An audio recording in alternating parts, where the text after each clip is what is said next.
Nithyananda Paramashivoham, Paramashivoham.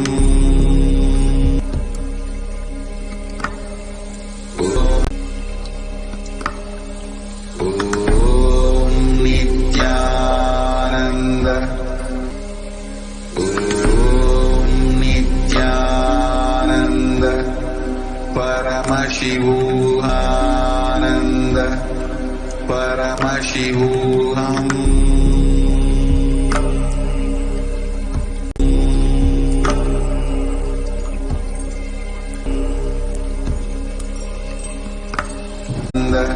A red lotus.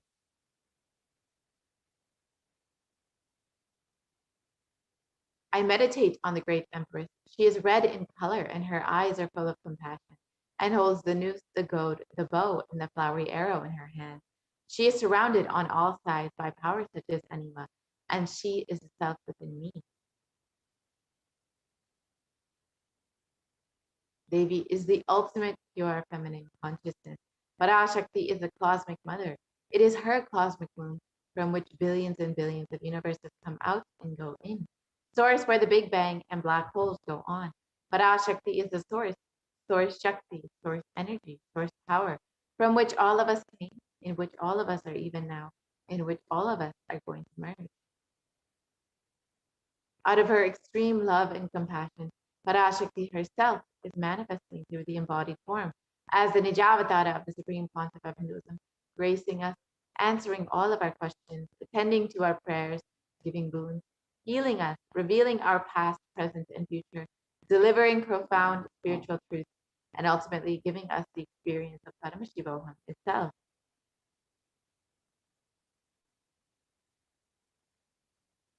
So let us look at Devi Parashakti's words describing herself, raising in Omkara, expressing as a Vedas and Agamas, blossomed as Riyamkara, filled as Parashodasi, living in the 40 triangle, the Kailasa Swamini, who is the Kailasa Sripura Chintamani, Parashodasi, sitting as part of Paramashiva, Parameshwari, who rules the world, Paramashakti, Manoanmani, Meenakshi as Nithyananda. I took Nijavatara here to give good boon to everyone, to bestow all goodness. Brahmanmayoni, Shami, Chandramauli, Rapala, Aparna, Uma, Parvati, Savitri, Navayavana, Samraj Lakshmi, Parameshwari, Parashodasi, Meenakshi, taking the form of Nithyananda. I came here as Nijavatara. With great compassion, I am blessing. Listen, people, do good to all of you. I took the form of Nithyananda and came down as Nijavatara.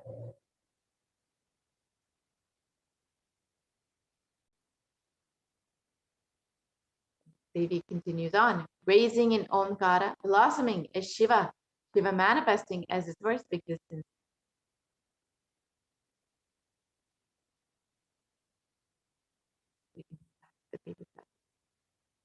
Powers of existence, expression of existence.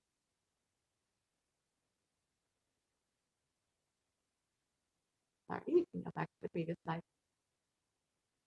From the oneness of Om, blossoming into two as Prakriti and Purusha, blossoming as three Shaktis, Icha, Kriya, Jnana, growing as the 4 Vedas, expanding as the 5 Panchabhutas, beyond the 6 chakras, filled as the Gotaras of the 7 Rishis, expanding as the 8 directions, existing as the 9 Grahas, blossoming as the 10 Indriyas, being as the 11 Rudras, creating all the world, bringing life to tell and make truth blossom, to do good.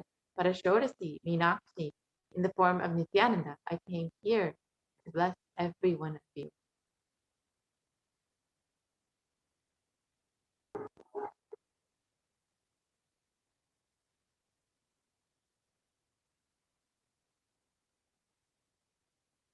So how can we receive Devi Parashakti? In the words of the supreme concept of Hinduism, literally you are seeing Paramashiva and Parashakti at that moment. She is there in your, so always receive her very traditionally. Keep 2 betel leaves, 1 banana, 1 betel nut, and 1 coin in front of the screen. Watch Devi, and this coin is considered the traditional dakshina. In the Hindu tradition, it can be even the lowest value. In India, it can be even 1 paisa. In the US, it can be even 1 cent. I'm not trying to monetize. Keep even 1 cent. It is okay.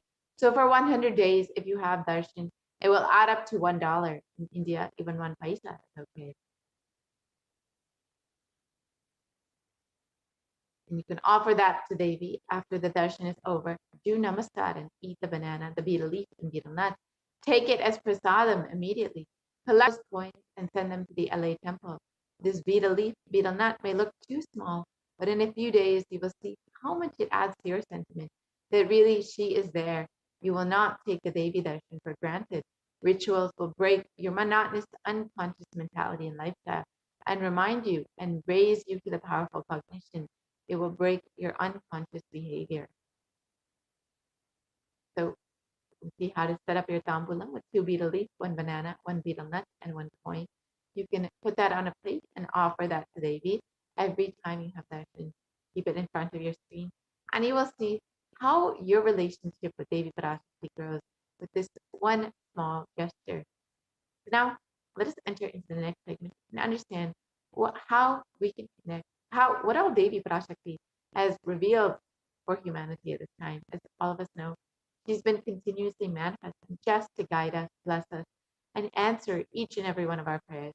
She has revealed many sacred secrets, including the 8 methods to protect yourself from COVID-19. So now let us look at this revelation and understand how we can protect ourselves.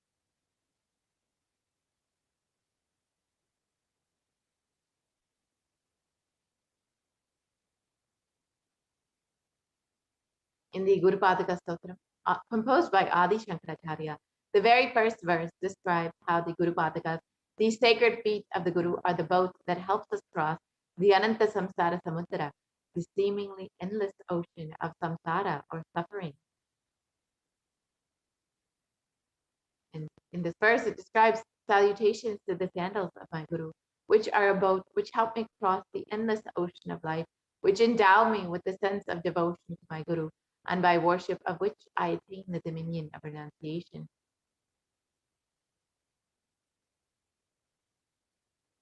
Many of us have been feeling stuck in this same storming and raging ocean, being unable to navigate ourselves and lost in the overwhelming vastness of the suffering that surrounds us during this pralaya, the great deluge. Our loved ones are dying due to the pandemic. Our homes are being destroyed due to natural disasters. Social institutions are crumbling, and the whole of humanity is in a desperate and dire need of hope.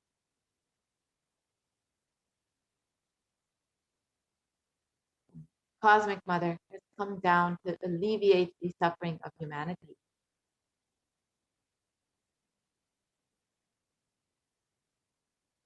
It is at this time that the Supreme Pontiff of Hinduism, the incarnation of the cosmic superconsciousness, out of his love and compassion, having taken the spiritual responsibility for the superconscious breakthrough of the whole of humanity, is manifesting Devi Parashakti, the cosmic mother, and guiding and healing the whole world as literally the boat that sails us through the pralaya, the cosmic deluge.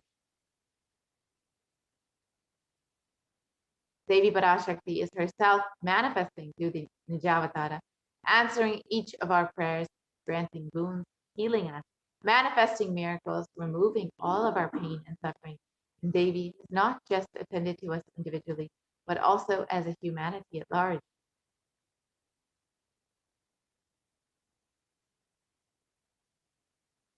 Devi Parashakti has guided the whole of humanity in the form of revelations of profound sacred secrets of Sanatana Hindu Dharma, and by showing us the future regarding global issues, the COVID pandemic, natural disasters such as fires, floods, and more, and even the twisted human conspiracies and underground wars, which have not surfaced to common knowledge as yet. In this segment, we will be elaborating on the statistical, scientific, and scriptural references of these sacred revelations, which have manifested precisely as the same guidance emerged from Devi Parashakti, for us to imbibe deeply and to start following as Devi Parashakti continues to protect us until this storm ends and we are safely harbored at the shores of our consciousness. So let us first understand what Devi Parashakti has revealed as the 8 methods to protect yourself from COVID-19. Let us first listen to Devi's revelation.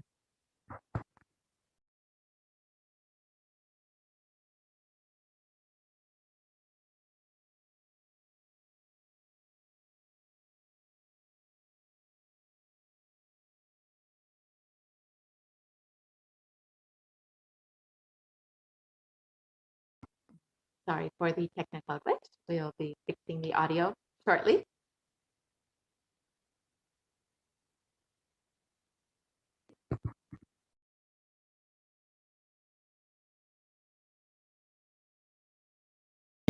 தந்திட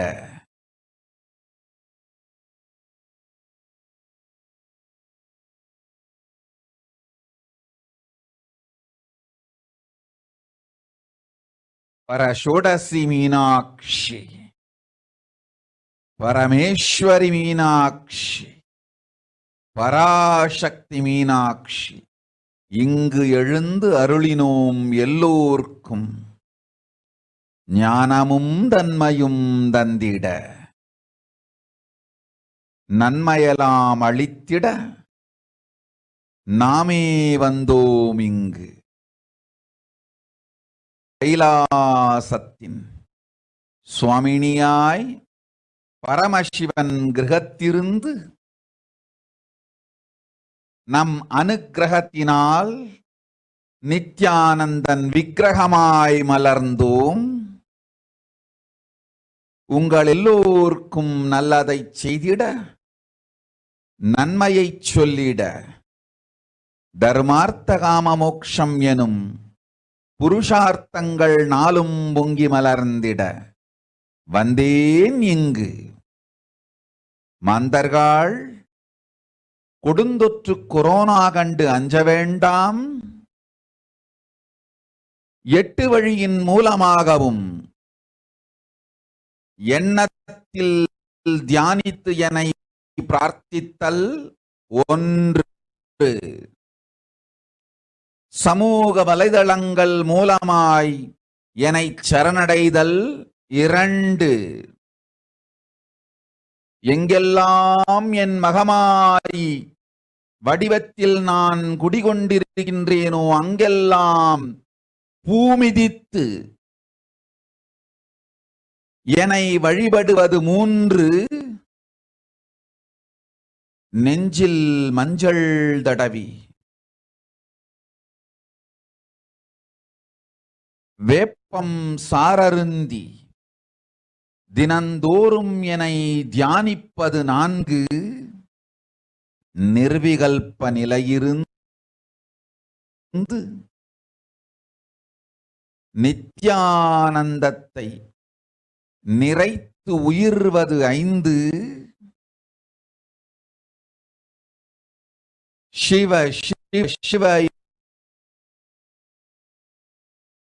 எனும் பிரபஞ்ச பெரும்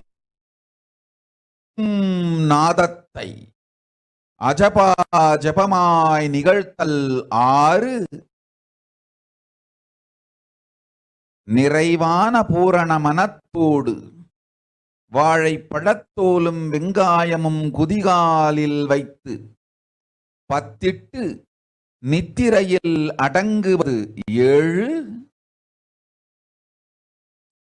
பூரணமாய் பரிபூரணமாய் அருணாச்சல ஸ்மரணையில் நினைப்பும் மறப்பும் அருந்த உணர்வு ஸ்மரணையில் அகம் அகம் என ஸ்புரிக்கும் அருணாச்சல ஸ்மரணையில் ஆனந்த ஸ்புரணத்தில் இருப்பது 8 எனும் 8 முறையிலும் என எண்ணியோர் அத்துணை பேருக்கும் இல்லை கொரோனா கொடுந்தொற்றின் தாக்கமும் கொரோனா கொடுந்தொற்றின் பயமும் கொரோனா கொடுந்தொற்றின் மயக்கமும் வாழ்வீர்கள் வளத்தொடு நல் ஞானம் யோகத்தொடு நாமே நிம்மோடு நானே நீயாய் நீயே நானாய் நல்வாழ்வு வாழ்வீர்கள். எட்டில் ஒன்று செய்தாலும் கொரோனா உங்களை எட்டவிடாது காப்.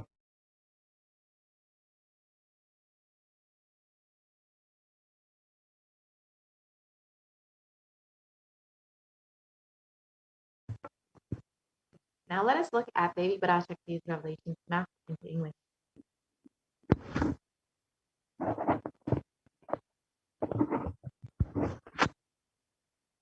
Devi reveals, "O humans, don't be scared of the deadly infection corona. Through these 8 ways, praying and meditating on me, surrendering to me through social media, wherever I am residing, worshiping me by doing the fire walking, applying turmeric in the chest, drinking neem juice, and meditating on me every day, being in the unclutched state, filling with eternal bliss,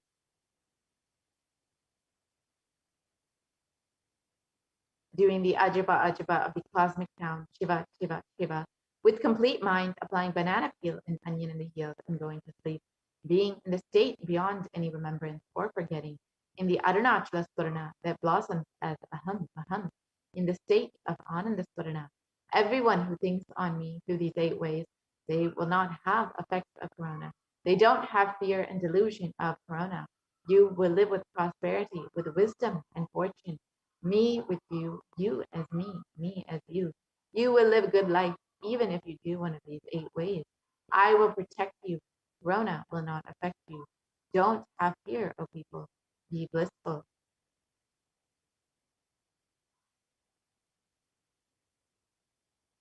In these revelations, Devi Parashakti revealed the 8 methods to protect all of humanity from COVID-19. Let us now look at each of these methods and the benefits of each method. First method that Devi reveals is praying and meditating upon Devi.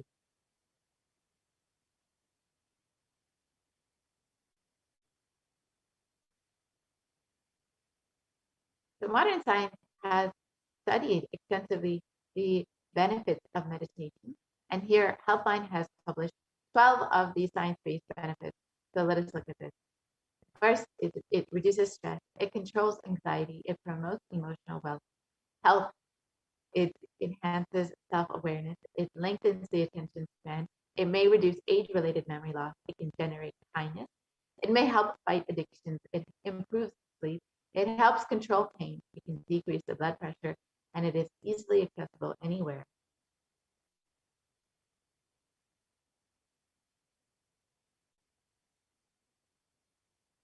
And the U.S. Department of, and another study by the Cambridge University Press reiterates the necessity of meditation during times of crisis such as COVID-19. In Everyday Health published research about how prayer and spirituality protect the emotional health by offering a bigger sense of purpose, by providing social support, by lifting the spirits, by helping you cope with difficulties. And a September 2015 report published in Health Psychology found that when researchers followed 191 people with congestive heart failure for 5 years, they found that those who reported feeling spiritual peace and who also made some healthy lifestyle changes were significantly more likely to live longer than their peers. And people with people with major depressive disorder or chronic medical illnesses who report high levels of religiosity, which includes daily religious practices, generally become more optimistic than their peers. This was found in a study published in July 2015 in Depression and Anxiety. So meditation does not just help the mental health, but actually has shown to increase the better outcomes in patients.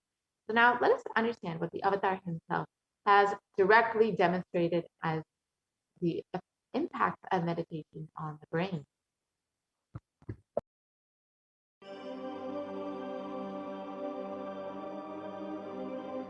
Nithyananda participates and encourages scientific researchers to derive evidences for meditation and healing through meditation. Dr. R. Murali Krishna, President COO, Integris Mental Health and James L. Hall Jr., Center for Mind, Body and Spirit, Oklahoma in US, and his team invited Nithyananda to derive scientific evidences for meditation and the state of his enlightenment. When Swamiji came, I have requested him to do one thing. I asked him, would you be willing to undergo some scientific investigation of the meditation process? He very cheerfully agreed without one complaint. He went for 3 repeat sessions for PET scanning and 3 repeat sessions for quantitative EEG sessions. And these are really not very easy tests to go through. It requires a lot of patience and a lot of willingness to do that. So we did that. Because if a meditation process is doing something to your brain, we should be able to detect that.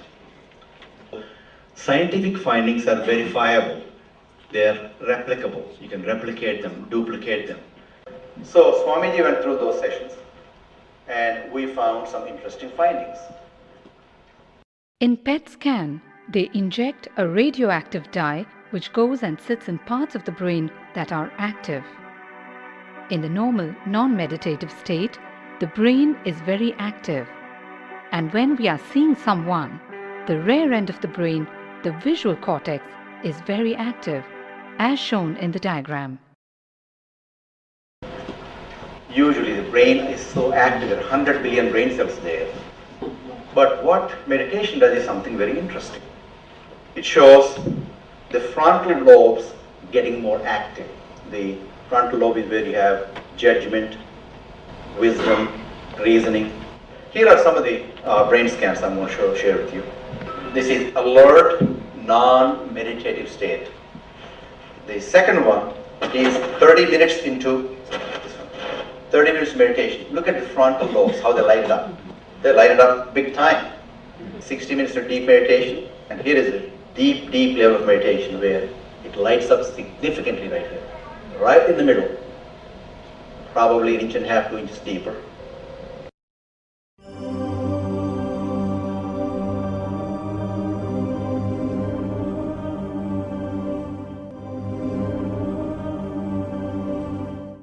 What's interesting was, Swami was inside, and that's the last part of that one.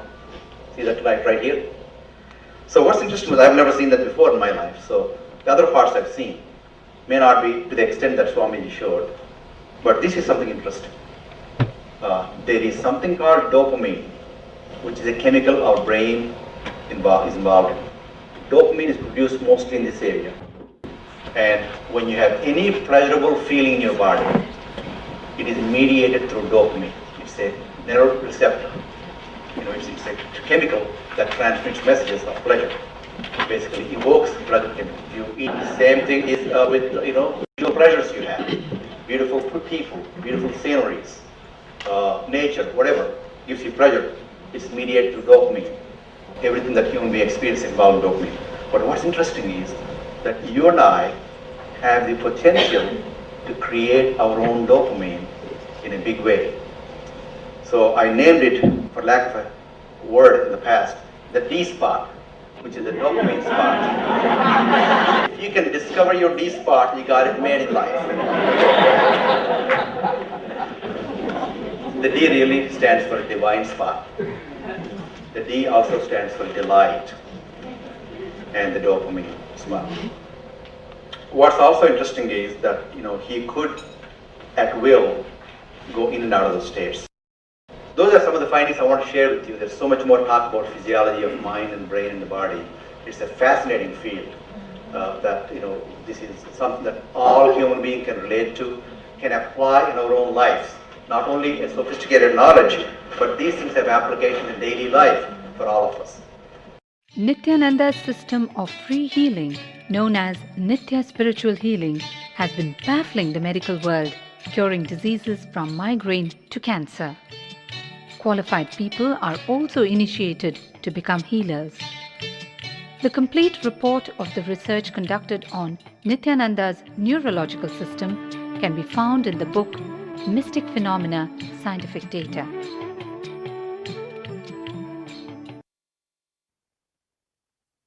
Now that we have understood about the impact of meditation, Let us now look at prayer, what the Supreme Concept of Hinduism himself has revealed about prayer.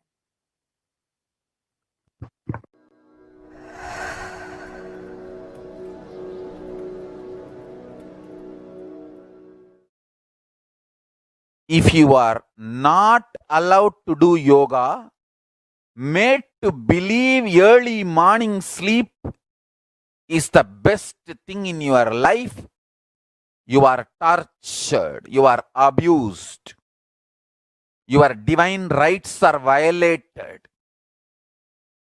If you are constantly inspired to do yoga early morning, Brahma Muhurta time, and everyday puja, sit that 30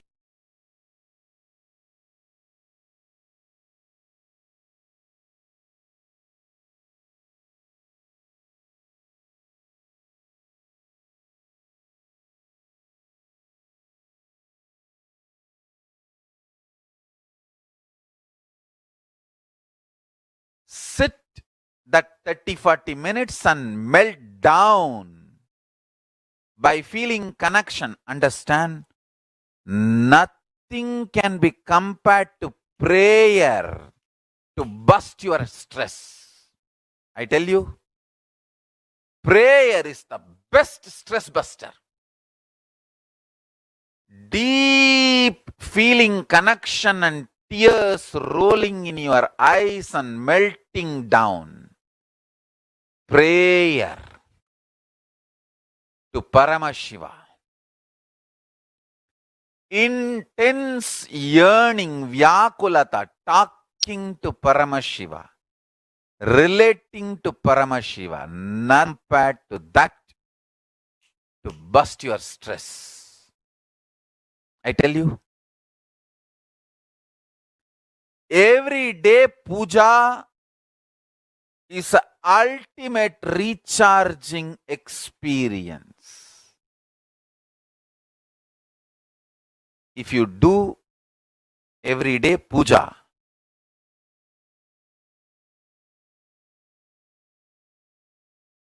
the kind of the stress-free life you will live, your whole biological clock will be aligned to Kailasa. I tell you, I have seen the people who have the habit of Nitya Puja live long. Not just long, happy. In my whole life, it is Nitya Puja that gave me all the best things of life. Everyday puja, relating with the deities is the best stress buster. Touch the deities, do decoration, dress up. Even now, my best time of the day is when I sit with my deities. When I sit with my deities, dress up the deities, jewel them, spend time with them, talk to them, intensely pray, deeply connect and pray. Understand? You do not know the power of Archavatara. God landing in physical deity form. Never underestimate the power of Archavatara. The Archavatara is equivalent to living avatara. What living avatar can do to you, an Archavatara can do. Atma Linga I am giving to all of you is literally living Archavatara. Is a piece of God literally.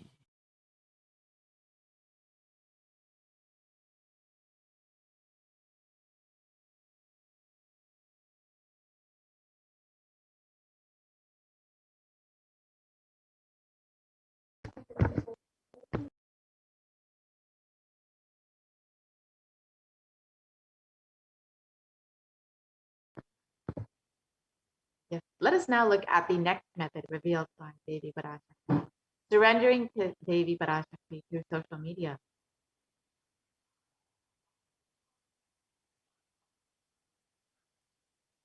During the Akashic readings, Devi Parashakti gives us the opportunity to connect with her through various social media platforms and attends individually to our prayers and showers us with blessings and boons. Let us now see how we can connect to Devi Parashakti through social media. So the first way is to connect via YouTube. So you can join as a member of Kailasa's HDH Nithyananda YouTube channel. And you can ask your questions in the comment section of the live Parashakti Akashic reading. Next, you can connect via Facebook. So you can like and follow Kailasa's SPH JGM Nithyananda Paramashivam Facebook page. And you can ask your questions in the live comment section of the Parashakti Akashic reading.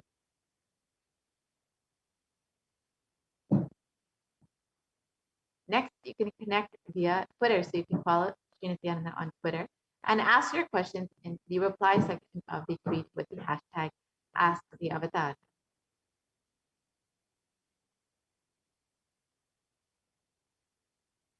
You can also follow Nithyananda on Instagram and ask your questions in the comment section of the photo.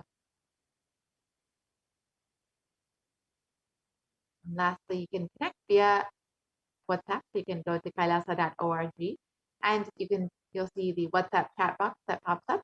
You can ask your questions here in the WhatsApp chat. So each of these ways you can connect with Devi Parashakti. Now let us look at Devi Parashakti blessing people and how you too can receive these blessings. காளியின் ஆட்டத்தை ஆனந்தத்தை ஆனந்தத்தொடு ஆடிய ஆட்டத்தை கண்டோர் உயிருக்குளெல்லாம் இறங்கி குண்டலினி உயிர்ப்பிக்கச் செய்து மாய மனத்தின் இருளை அகற்றி மாயம் அழித்து மங்களம் தந்து குரு பக்தியும் சிவ பக்தியும் பரமசிவ பக்தியும் பரமசிவ சக்தியும் அளிக்கின்றேன். மனமாயை விடுத்து குரு பதத்தை பற்றுங்கள். நித்யானந்தமாய் நிஜாவதாரமாய் வந்துதித்த என்னை பற்றி வாழ்வில் எல்லா நலமும் பெற்றிடுங்கள். ஓம் ஓம் ஓம்.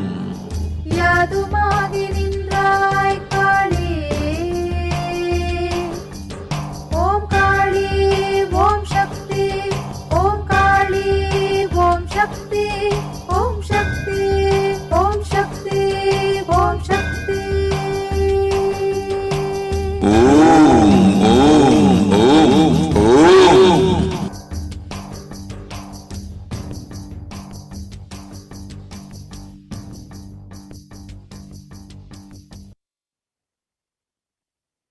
So Devi revealed, wherever I'm residing, worshiping me by doing the fire walking.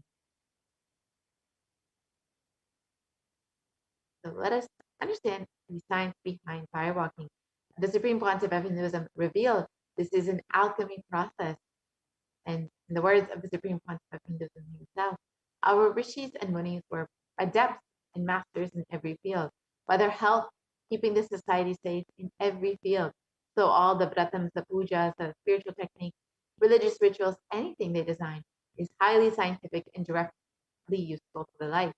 Coronavirus will not affect you at all because that fire walking time, that small blisters you get, just shoots up your whole immunity, that power. The power to protect yourself from any virus or any problem. It's actually a powerful technique. It's a very powerful technique followed in those days, especially during this season.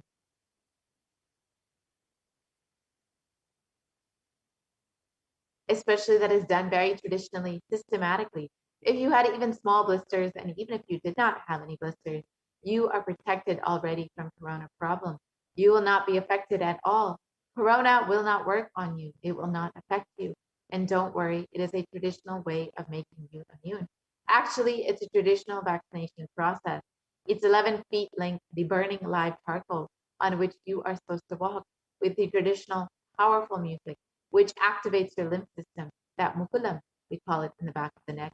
That music will feel like it is hitting the back of your neck, and your whole detox system will be in that peak altered state of consciousness. You should walk on fire. Not just like that, you will walk. You will first awaken, trigger the detox system, and then walk on fire and the 11 feet fire pit. If you do for one fire walking, you are absolutely protected from corona. Pray to Mahamadiam and do the walking. That is it. It is like a traditional, powerful vaccination. Pray to Parashakti, Mahamadi, and do the Pachipatni Vratam. Do this traditional fire walking. You are absolutely protected from coronavirus. No need to panic.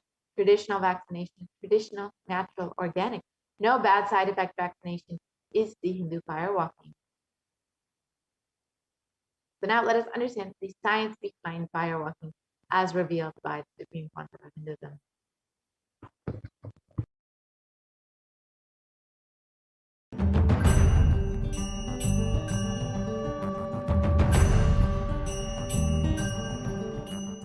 All these transmutation processes means balancing the system and awakening the whole consciousness to your whole body is what I call transmutation processes. Some parts of your body becomes insensitive to the existence because of the job it is doing, like a feet. Because of the continuous walking, it becomes insensitive. Your cheeks, how they are sensitive, they don't become they lose sensitivity to the reality. But for a complete Kundalini awakening, your whole body needs to be alive and experiencing the reality and ability to experience the higher consciousness. That is the reason we have the process of firewalking.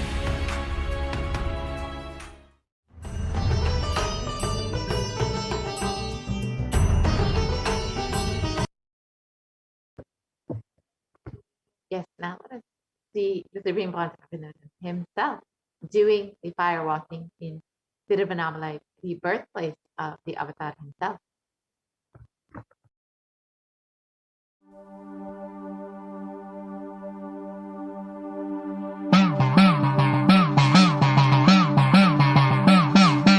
சத்தியம் காத்திடும் உத்தமத்தியே சத்குருவாய் வந்த நித்திய தாயே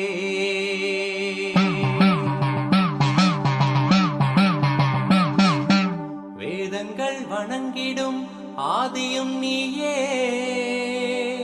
ஜோதிமலையிலே அவதரித்தாயே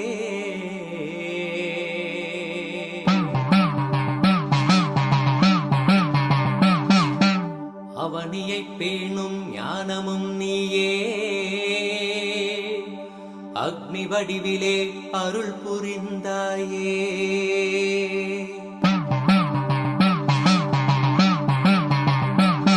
தீனிலே பிறந்தவளே நித்ய ஆனந்தத்தியே நித்யானந்தேஸ்வரி தீனிலே பிறந்தவளே நித்ய ஆனந்தத்தியே நித்யானந்தேஸ்வரி கர்மங்களை கொன்றிட வந்தாய் நித்யானந்த தர்ம மண்ணில் வென்றிட வந்தாய் கர்மங்களை கொன்றிட வந்தாய் நித்யானந்த வந்தாய் தீனிலே பிறந்தவளே நித்ய ஆனந்த தீய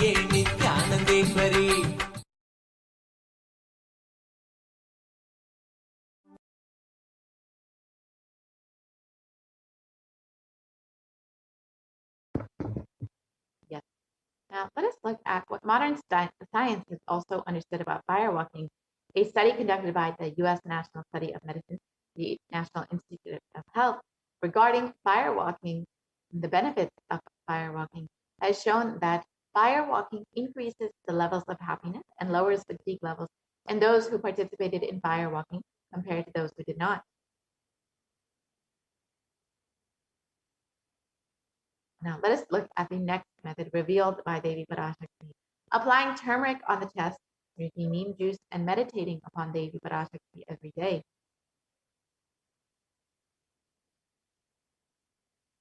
So first, let us understand the benefits of neem juice as revealed by the Supreme Concept of Hinduism.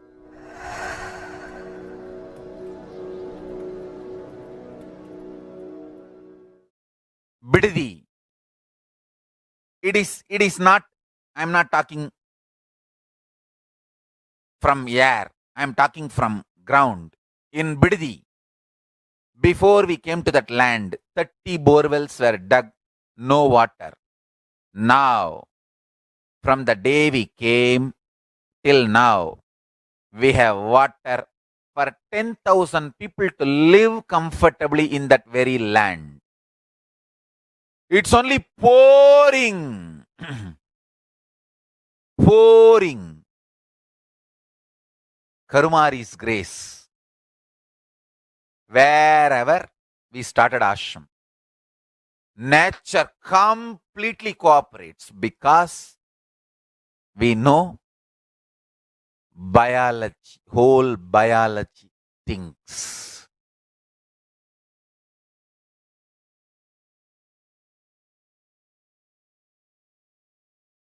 If you are having bitter relationships in your life, just start drinking bitter neem juice every morning. The problem will be solved.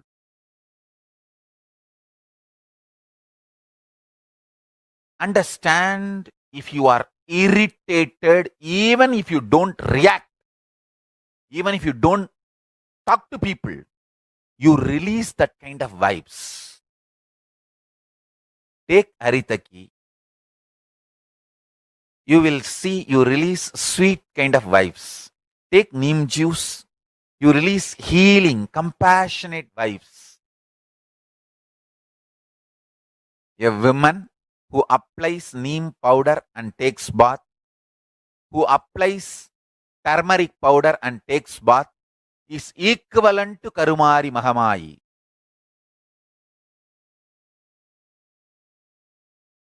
That neem paste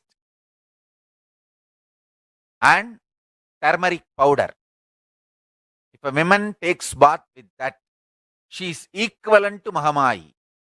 She is embodiment of Karumari because she will be manifesting that same vibes of Karumari. I sincerely recommend people start doing all these activities like applying neem paste and taking bath, applying haritaki powder and taking bath, applying turmeric powder and taking bath, applying basma and taking bath, especially for men, basma, for women, neem paste and turmeric paste. All four can be used by both, all genders. That is different. If you want specific, I'll recommend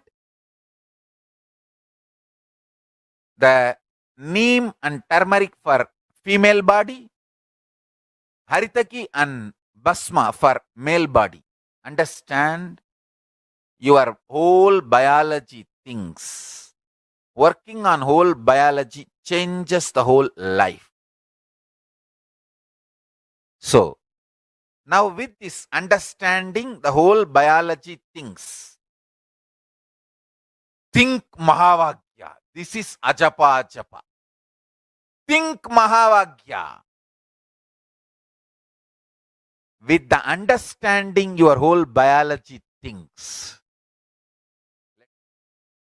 Om Nithyananda Paramashivoham.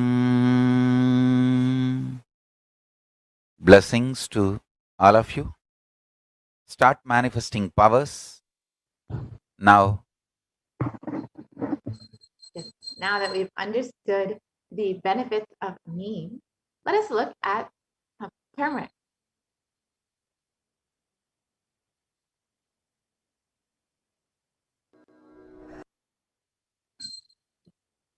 So traditionally, turmeric is of course known for its anti-inflammatory effects, but recently curcumin has also been studied over the last few decades and has been found to be a potent immunomodulator agent that can modulate the activation of various immune cells, including T cells, B cells, macrophages, neutrophils, natural killer cells, and dendritic cells.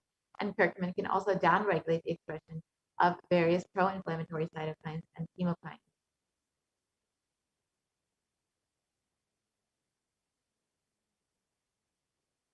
And this research carried out by the U.S. National Center for Biotechnology Information found that turmeric modulate the activation of various immune cells as well as enhance the antibody response.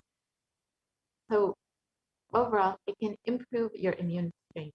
So with a strengthened immune system, you will be much more likely to stay healthy and be able to maintain an active lifestyle. And India.com also published that neem can help you fight in the fight against coronavirus.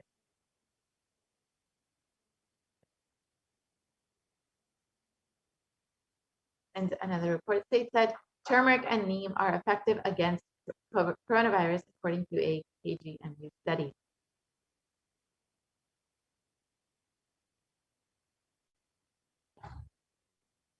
The next method revealed by Devi Parashakti is with complete mind, applying banana peel and onion in the field and going to sleep.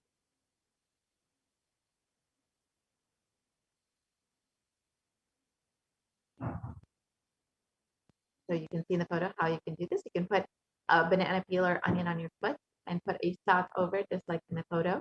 And you can go to sleep like that, and your whole body will be completely detoxed in the morning, and you will be completely protected from COVID-19 as revealed by Devi. And Medical Daily has also reported on the detoxifying effects of onion. And it states that onion contains a high amount of sulfur compounds, which not only give onion their recognizable smell, but are also powerful detoxifying agents with more than 100 sulfur containing compounds, which are what cause the eyes to tear. Onion can help prevent and treat ailments from diabetes to heart disease. And this is why it's very well known in Ayurveda for its medicinal uses.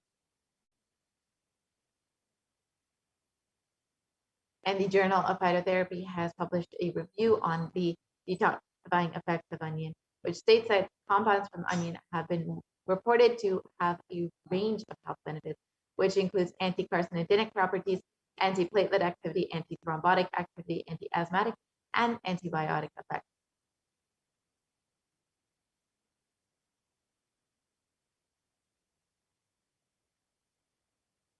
So now let us look at the next method revealed by Devi Parashakti. You can go back to the slide.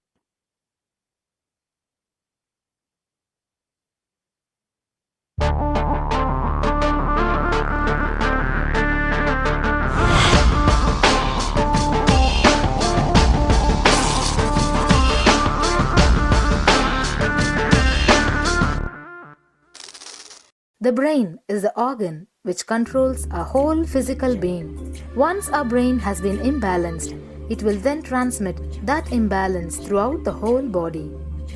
Thought forms are pure energy that have the ability to influence people and everyday events in life. According to science, our brains generate an electromagnetic field which may be measured by such instruments as an encephalograph. This electromagnetic field is generated by the brain every time we think, and as our mind is never still, we may be compared to perpetual power generators. Fear produces nervous disorders. Anger produces headaches and violence. Confused thoughts produce congestion and ill health. Depression causes cancer, tumors, mental diseases, and lowering of the immune system, causing death, through own willpower. Our thoughts generate intricate energy patterns which can be detected by sensitive equipment and seen by clairvoyant individuals. These energy patterns are known as thought forms. Surprisingly, thought forms are shaped by the thoughts themselves. Each of us creates hundreds of thought forms every hour and release them into the environment. Although we cannot see them, the thought forms have as real an existence as any other form of energy. Most people can sense others' thought forms, and a continuous energetic exchange happens between people about which we are usually unaware. This also explains why we sometimes take a sudden liking or dislike to a certain person directly on meeting them. We just catch their vibes. Unclutching is a guide for equanimity and enlightenment. Thoughts are like bubbles in a fish tank. Just as bubbles in a fish tank rise from the bottom, our thoughts also rise in the same manner. When one bubble comes and reaches the surface of the water, the next bubble starts and because the bubbles are rising at high speed, they look like a continuous stream. But our mind is not a continuous stream. There is always a gap between two thoughts. Like the bubbles, we also experience a neutral space between two thoughts. This neutral space between two thoughts is our original state, the pure silence. It is a state of pure consciousness, the state of God.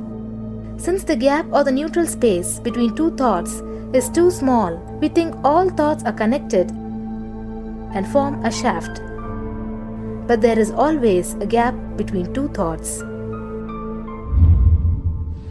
In the forest of northern India, the hunters trap the birds using a trap. They tie a rope between two trees. The rope is the shaft that we create by connecting two thoughts.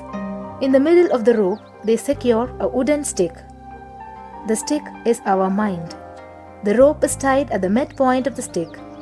When a bird comes and sits on the stick, the bird's own weight turns the whole stick upside down. It turns topsy-turvy. The moment it turns upside down and loses its sense of balance, it feels totally shaken and tightens its grip on the stick. It simply holds onto the stick as if its life depends on it. Similarly, we connect thoughts and form a shaft out of it and live in the fear that if we drop our mind, we might lose our identity. Because it is hanging upside down, it thinks, if I unclutch from this stick, I will fall and die. Is similar to the fear that if we start trusting that we are unconnected, unclutched, independent and illogical thoughts, we might be lost. If the bird lets go and relaxes, it may flutter to balance for a moment or two. When it leaves the stick, maybe for a few seconds it will fall, but then it will adjust itself and start flying. In the same way, we hold on to whatever we think is our identity and security, our education, our mind, our life, our relationships, or our bank balance. Ultimately comes to remove the stick that is our identity. Just like the bird, we don't realize that if we drop our mind, at that moment we can become a Paramahamsa. That very moment we can be liberated.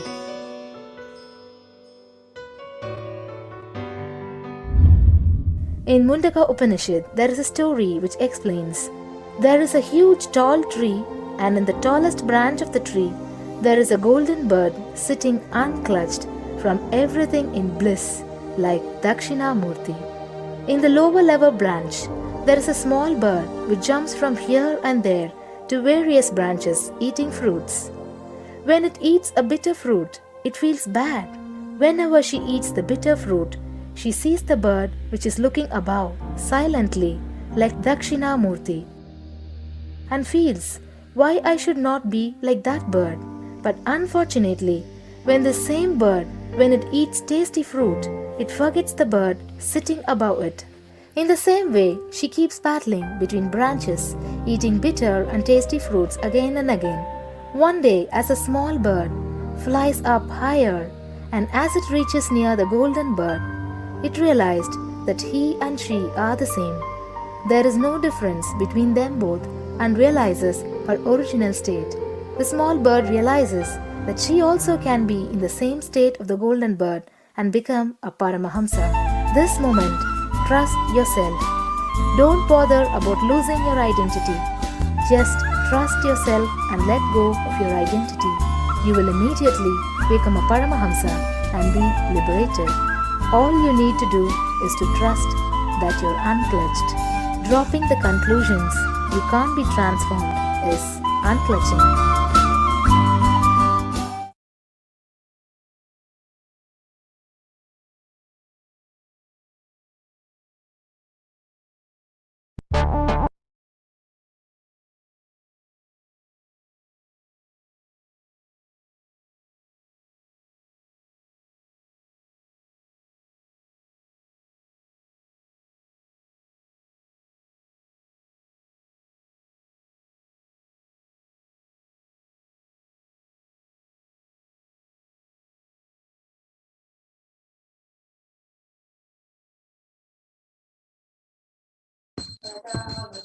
Now that we have understood the science of unclutching, let us now look at, you can spend a few minutes in your day practicing unclutching. So when you get a few minutes in your day, you can sit with your head, neck, and spine in a straight line and have your eyes closed. Intensely chant the Mahavakya. Do not engage with any thoughts or emotions. Purely let the space of unclutching manifest inside of you.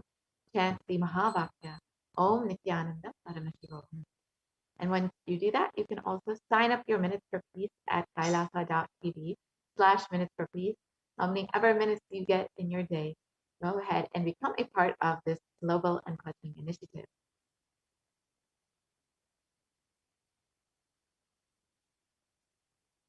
Now let us look at the next method revealed by Devi Parashakti, doing the Ajba Ajba of the cosmic sound, Shiva, Shiva, Shiva.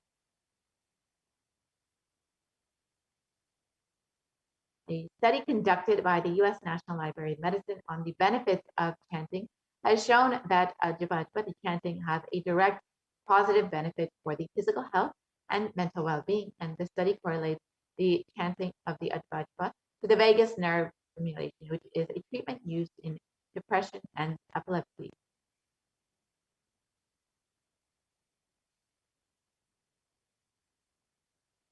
And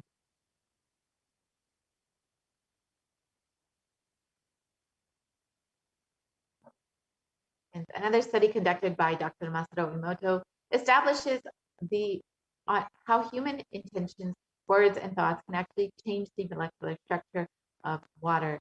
In this research, it shows that when water is exposed to positive sound vibrations, molecular formation in the water changes to a very pleasant formation, compared to when water is exposed to negative sound vibrations, it becomes distorted, disfigured, or disintegrated.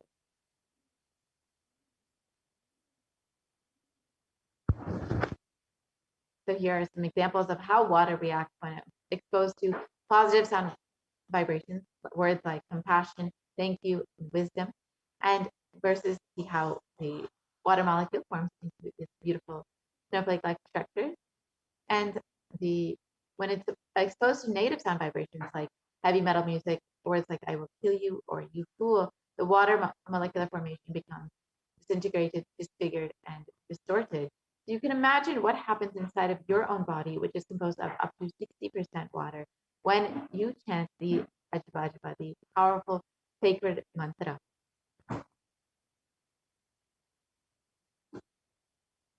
So you can, when you take some time in your day to either do the Ajba Ajba or the unclutching, you can become a part of the global unclutching initiative and sign up your Minutes for Peace at kailasa.tv/Minutes for Peace.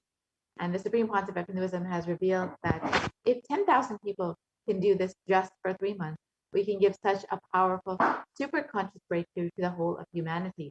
Because all of us are interconnected. We are not all islands. These are all fundamental truths. When you start unclutching, Kailasa starts experiencing the joy, the bliss of you unclutching. Nothing goes to waste in this cosmos. Now, let us look at the final method revealed by Devi Parashakti, being in the state beyond any remembrance or forgetting. In the Arunachala Swarana that blossoms as Aham, Aham, in the Ananda Swarana. So just being in the constant remembrance of the divine, never having to actively remember or forgetting, but just being in that space of oneness, you will be able to be protected fully from COVID-19 and experience the safety protection of the divine. So with this, we will be concluding this portion of the program, and we'll be entering into the next segment where we will understand how exactly we can connect with divine, how we can connect to Devi Parashakti, how to offer our gratitude and love to Devi Parashakti through the offering segment.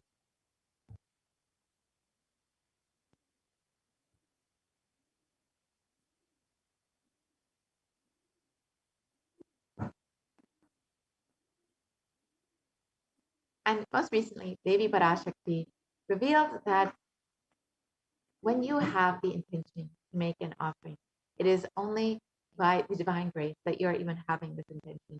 It is only when when Swamiji have decided to shower upon you that you are even having this intention.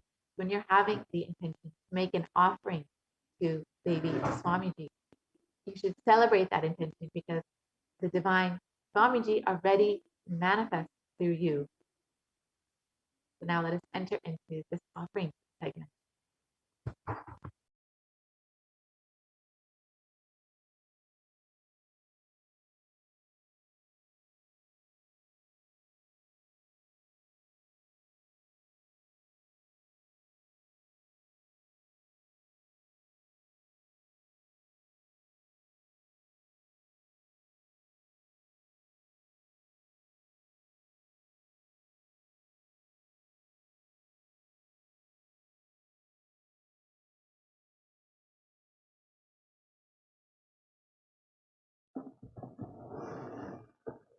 Yes, Nithyananda. And welcome back to this segment where we'll be learning more about the traditional offerings we can make to Devi Parashakti today as we get ready to receive her darshan and blessings.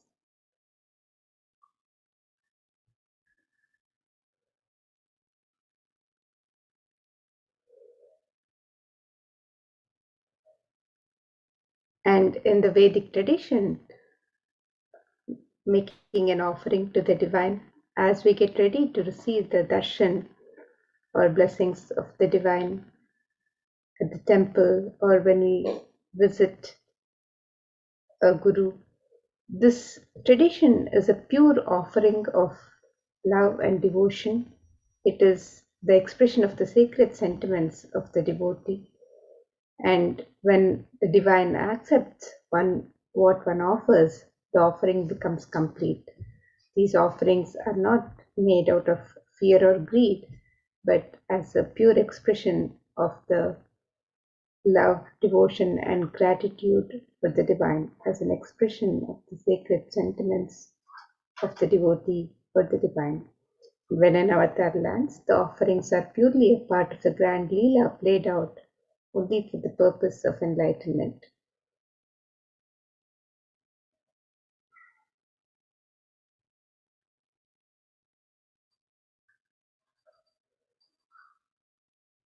So now, as we get ready to receive Devi Parashakti with the traditional offerings and prepare to receive the darshan, let us look at this Dhyana Shloka which describes the beauty and splendor of Devi Parashakti.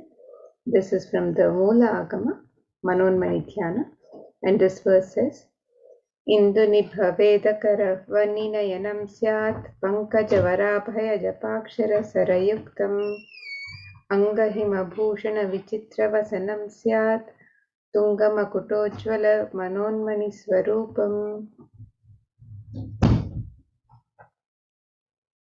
The translation of this verse, it says, moon-like face holding the Veda books on hand, fire and eyes with lotus flower gracing and blessing hands, and one hand with japamala, beautifully decorated with jeweled ornaments in wonderful clothes and shining crown. Her name is Manonmani. And another verse from the Dhyana Shloka on Devi Parashakti. This verse describes ध्यायेत् देवीं त्रिनेत्रां शशिनिभवदनां वेदहस्तां दधानां सव्ये पद्मां वरदमपरे चाभयं चाक्षमालां दिव्यैराभरणैर्विभूषिततनुं ब्रह्मादिभिः पूजितां देवीमेव मनोन्मणिं प्रतिदिनं कामार्थदात्रीं शुभाम्. The translation of this verse, it says, I meditate on Devi with 3 eyes, glowing like a moon and holding the Veda, lotus, and gracing with blessing and gracing hands. She is wearing beautiful ornaments. She is worshipped by Brahma and other many gods, and showers auspicious boons for all actions every day.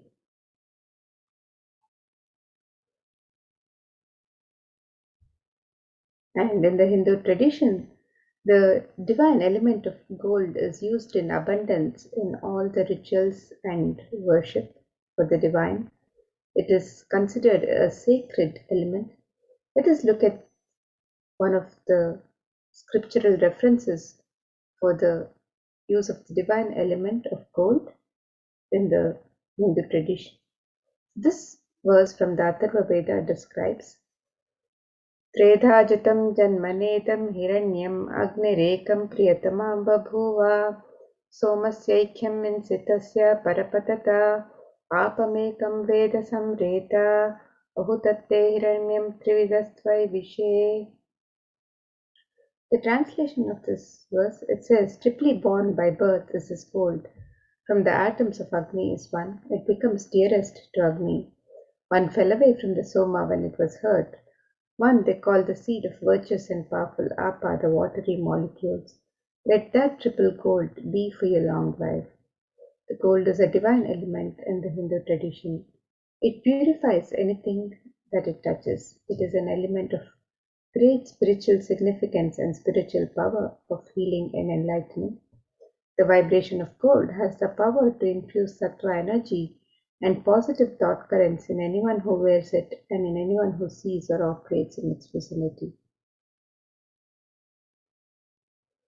Gold is present in all the Hindu scriptures, the Agamas, the Vedas, the Shrutis, Smritis, Itihasas, Puranas. In all the scriptures, it is abundantly displayed that gold is the most auspicious and purest metal which purifies our being. In the Hindu civilization, everything was built in gold, exchanged in gold. Ritual feasts were offered in gold bricks. When one was to be saved from life-threatening illnesses, gold was offered as a ritual fee. Gold was in abundance and used for weighing equivalent amounts of commodities, including cows. Kingdoms were built with huge doors of gold. The streets would have huge columns and huge archways made of gold. Horses and cows were dressed in gold. Hindu civilization thrived on the banks of rivers of gold. The Indus River was called Hiranmaya, the river of gold in Rig Veda. The river Saraswati was called Hiranyavartini in Atharva Veda. Gold is the supreme element for offering gifts to the ones you love and revere. Temples are constructed and paved in gold. Deities are made in gold and decked and adorned in gold because it preserves the enlightenment energy for thousands of years and it lasts forever.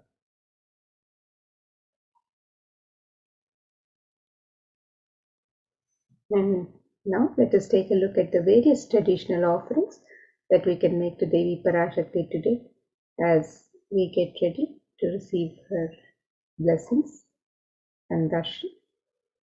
And Devi is described as Bhakti Priya, the one who is fond of true devotion. In this verse describes Devi's love for true devotion.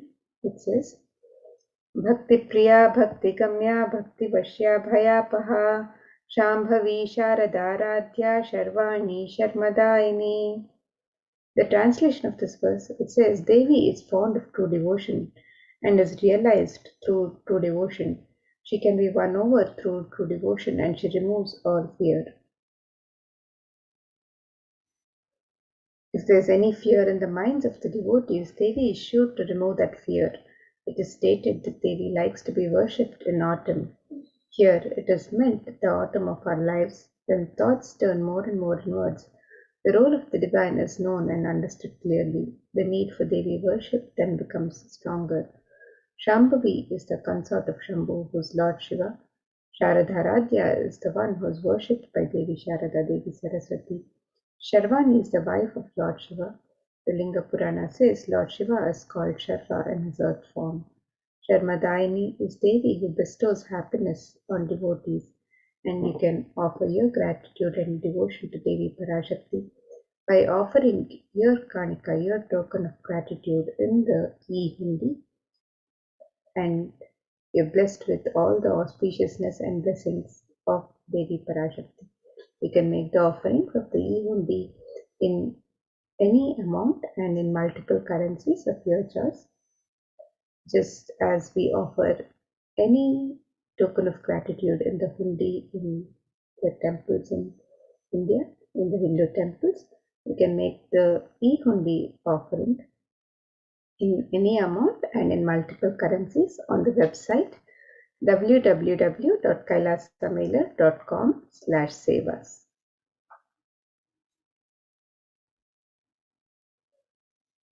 And the next offering to Devi Parashakti is the offering of the Sankalpa chanting, which is the conscious resolution. And this verse from Devi Mahatmya, chapter 12, verse 34, describes Tayaitan mohyate vishwam shaiva vishwam prasuyate saya chittaja vijanam tushta rudhim prayaschati. The translation of this verse, it says, the goddess enchants this universe and she herself gives birth to this universe. That goddess, being prayed without interest in anything, gives that knowledge that leads to salvation and gives wealth in the materialistic sense. And you can make this offering of the Sankalpa chanting, the conscious resolution to Devi Parashakti, and be blessed with all the fruition of all the desires and wishes that you're yearning for. And you can register for this seva on the website www.kailasamailer.com/sevas. The next offering to Devi Parashakti is the offering of the Sahasranama Swarnakasu, which is the pure gold coin inscribed with one of the 1008 sacred names of Devi Parashakti. Each coin is inscribed with one of the 1008 sacred names. Devi is described as Nama Parayana Prita, that is, she who likes the repetition of her various names.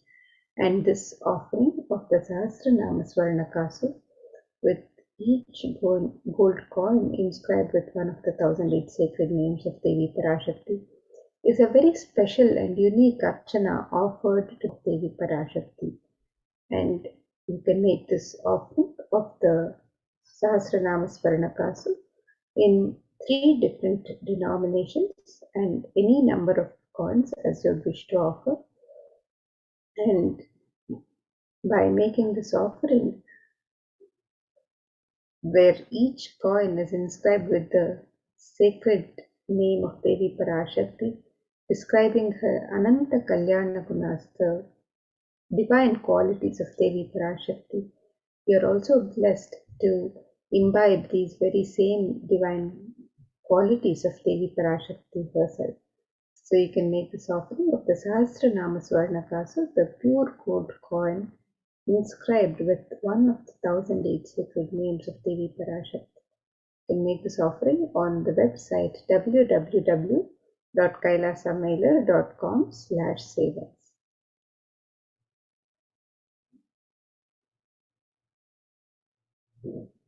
And the next offering to Devi Parashakti is the offering of the Mukta Anguti, the gold finger ring embedded with pearl.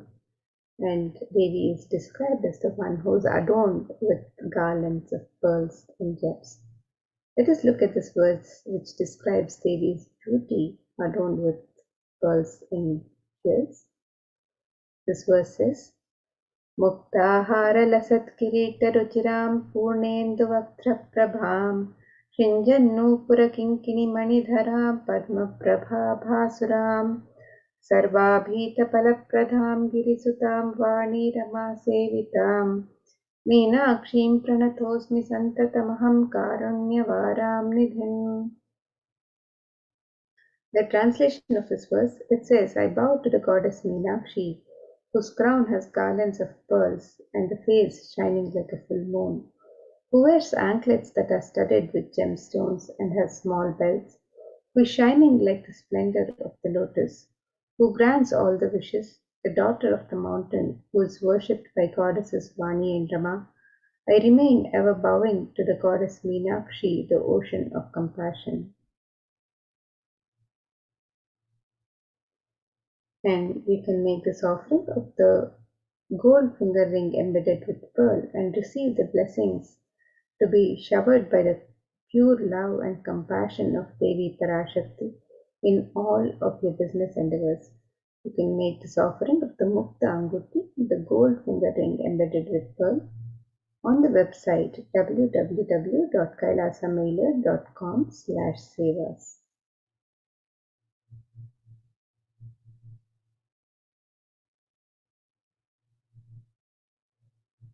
The next offering to Devi Parashakti is the offering of the Swarna Padma Pushpa, the gold lotus flower.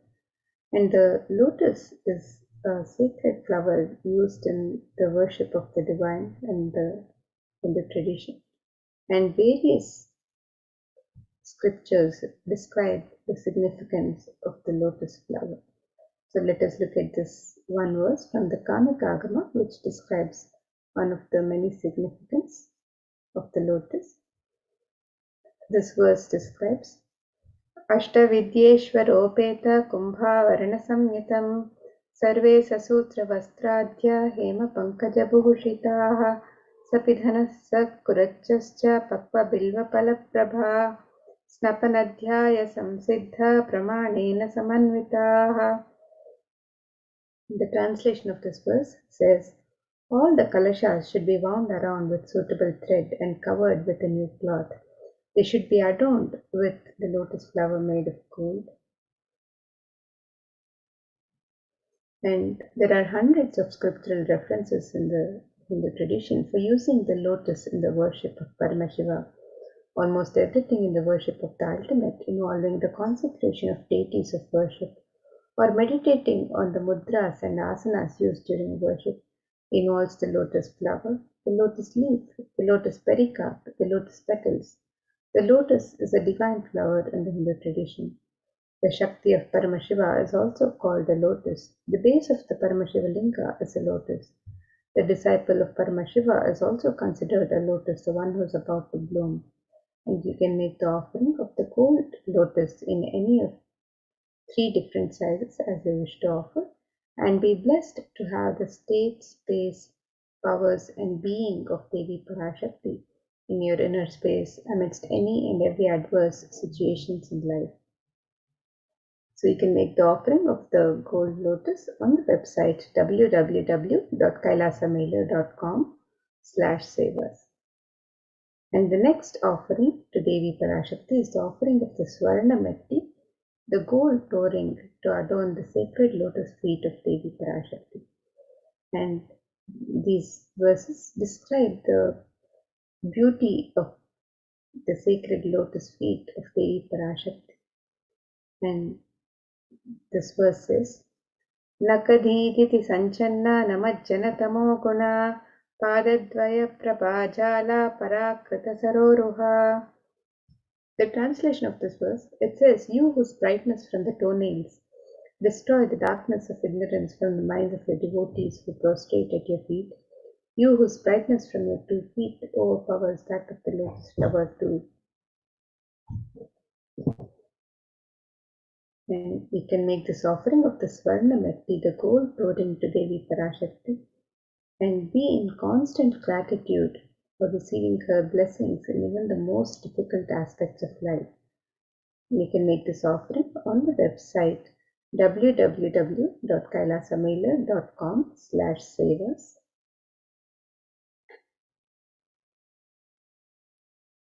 The next offering is the offering of the Swarna Mangatika, the gold hairline jewelry. And Devi is described as Sudhasharabhivarshini. she who makes the nectar flow in all the nerves from the Sahasrara Chakra, she who gives the very present experience of the ultimate. And the Swarnamam Tika represents the nectar overflowing from the Sahasrara Chakra, which is fully opened with the sacred sentiment of gratitude. So you can make this offering of the Swarnamam Tika on the website and receive the blessings of achieving the blissful state of overflowing gratitude and the space of complete completion. You can make this offering on the website www.kailasamela.com/savas, and all the other traditional offerings, any of the traditional ornaments and savas, you make the offering on the website www.kailasamela.com/savas. The next offering to Devi Parashakti is the offering of the Pratyaksha Pada Puja. And these verses from Saundarya Lahari describe that the illumining splendor of Devi's toenails dispel the darkness of ignorance in the devotees prostrating at her feet, and her feet defeat the lotus in beauty. It states that the toenails, which have been sharpened by constantly being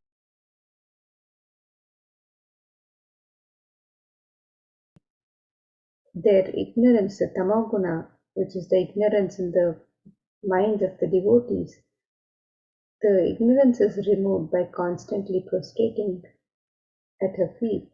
Take this offering of the Pratyaksha Pada Puja, which is the offering of the ritualistic offering of gratitude from disciple to Guru. You can make this offering of the Pratyaksha Pada Puja on the website www.kailasamela.com/savas and be blessed with all the auspiciousness and blessings of Devi Parashakti and the Nijavatara, the Supreme Pontiff of Hinduism, Jagadguru Mahasannidhanam, His Divine Holiness Bhagwan Sri Nithyananda Paramashivam. You can make this offering on the website www.kailasamela.com/savas. The next offering to Devi Parashakti is the offering of the Vastra Seva, the offering of the sacred cloth. And this offering is the traditional offering of gratitude to the divine for the constant protection of the divine in our lives.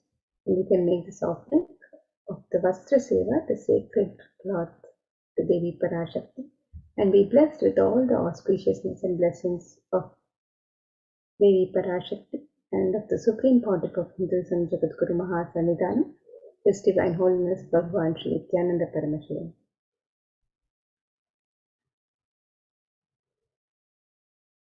So here is a summary of the various offerings that can be offered to Devi Parashakti. The evenly offerings can be offered in any amount and in multiple currencies. The Sankalpa chanting, the conscious resolution can be offered on the website www.kailasamela.com/savas. The Devi Sahasranama Swarnakasa is the offering of the pure gold coin inscribed with one of the 1008 sacred names of Devi Parashakti. Each coin is inscribed with a sacred name from the 1008 sacred names of Devi Parashakti. And this offering can be made in 3 different denominations and any number of coins as you wish to offer. You can make the offering of the Mukta Anguti, which is the gold finger ring embedded with pearl. This can be offered in 3 different sizes. The Swarna Padma Pushpa, the gold lotus flower, can be offered in 3 different sizes. The Swarna Metti, the gold toe ring trod on the sacred lotus feet of Devi Parashakti. You can make this offering on the website www.kailasamela.com/savas.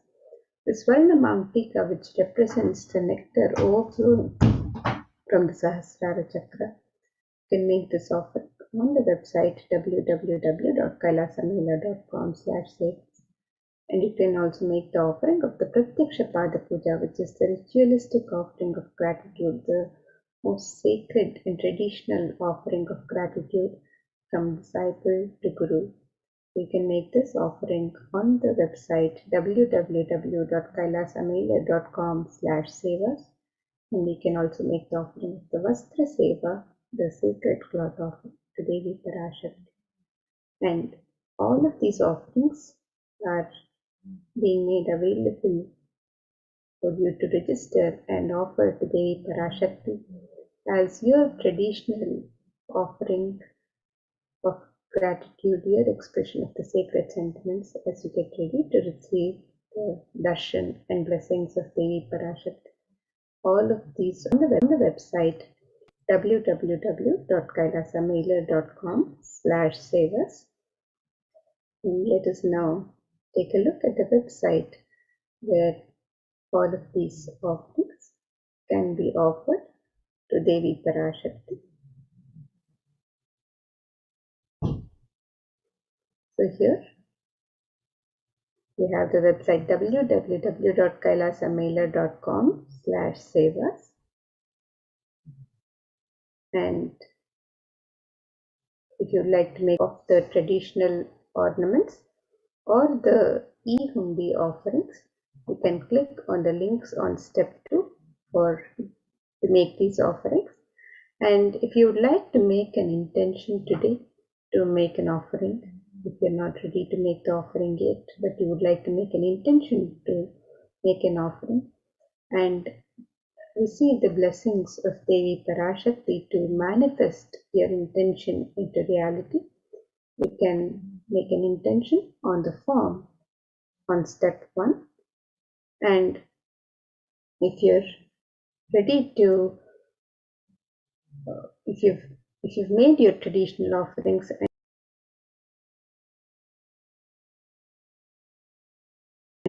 Great Britain pound and Chinese yen, and you can make this offering in any amount of your choice. And you can also make the offerings of the traditional ornaments and the sevas to Devi Parashakti on this website. You can make the offering of the Sankalpa chanting, the conscious resolution, the Devi Sahasranama Swarnakasa, which is the pure gold coin, each coin inscribed with one of the 1008 sacred names of Devi Parashakti. This offering can be made in 3 different denominations: the Mukta Anguti, the pearl finger ring embedded, the gold finger ring embedded with pearl. This offering can be made in 3 different sizes. The Swarna Padma Pushpa, the gold lotus flower, can be offered in 3 different sizes. The Swarna Metti, the gold toe ring adorning the sacred lotus feet of Devi Parashakti. This offering can be made on the website. The Swarna Mangtika, the gold hairline jewelry representing the overflowing nectar of gratitude from the Sahasrara Chakra. You can make this offering on the website. The Pratyaksha Pada Puja and the Vastra Seva, the traditional offerings of Seva to Devi Parashakti, you can make these offerings also on the website. And any other traditional offerings of ornaments or Sevas that you would like to offer to Devi Parashakti as you get ready to receive her darshan and as you welcome Devi Parashakti in your life and in your inner space, as you celebrate Devi Parashakti's happening. We can make all of these traditional offerings on the website www.kailasamela.com/sevas. And with Deepavali, as we get ready to celebrate Deepavali, you can also make your traditional offerings of celebration for Deepavali on the website www.kailasamela.com. You can register for the various offerings for Deepavali. We have the offerings for Naraka Chaturdashi, which is the Chandi Homa and the Kali Pratima offering, the installation of the Kali Pratima. You can also register for the Ambal Alankara Seva and the Vishesha Alankara Seva for the Mufti of the Supreme Pontiff of Hinduism, the Satyavatara of the Supreme Pontiff of Hinduism. And you can also do Pratyaksha Pada Puja on the auspicious occasion of Deepavali. So this is the most traditional offering of gratitude to Guru that disciple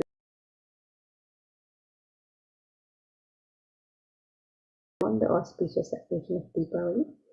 You can register for the Tulabharam or register as a Mahayajaman for all sevas.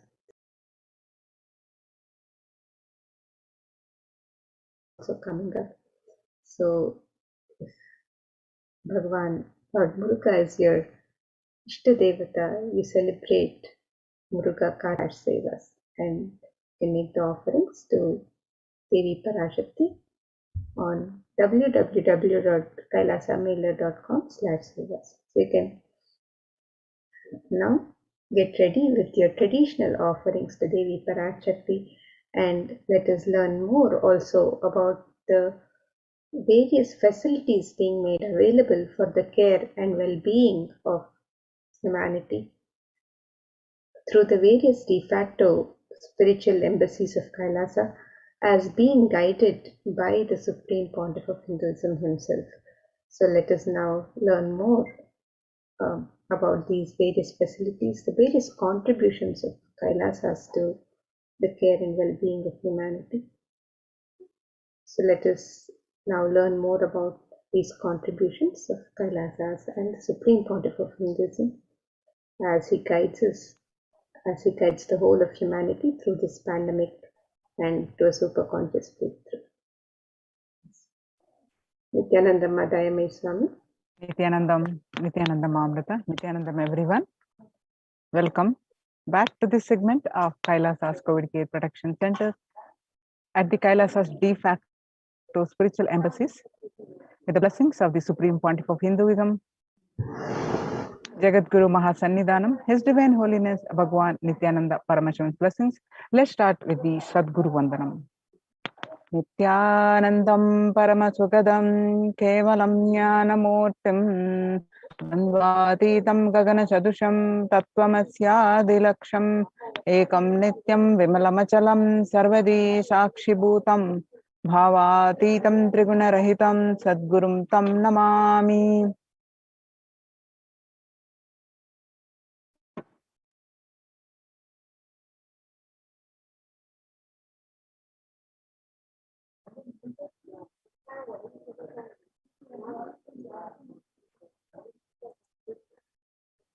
So what we learn from this segment today concerning statistics on mental health and global peace across the world due to the COVID-19 pandemic. What are the Supreme Pontiff of Hinduism and Kailasa's contributions for global peace? The Supreme Pontiff of Hinduism spiritual solutions for COVID-19, Kailasa's COVID Care Protection Center, some glimpses, and why temple-based ecosystems. UN recognizes Kailasa's contributions. The crisis that we are under. Today, people around the world are trying to grapple with the grim reality that the pandemic is far from over. The aftermath of the current calamity promises to be much more devastating. The greatest economics of the world are facing disastrous futures. Countries are facing off each other in deep mistrust. Now let us see some statistics and current news. Australia reported a new record number of coronavirus cases recently when the country continues to battle the third wave of COVID-19 infections. World Health Organization makes a big statement about the Delta variant of COVID-19.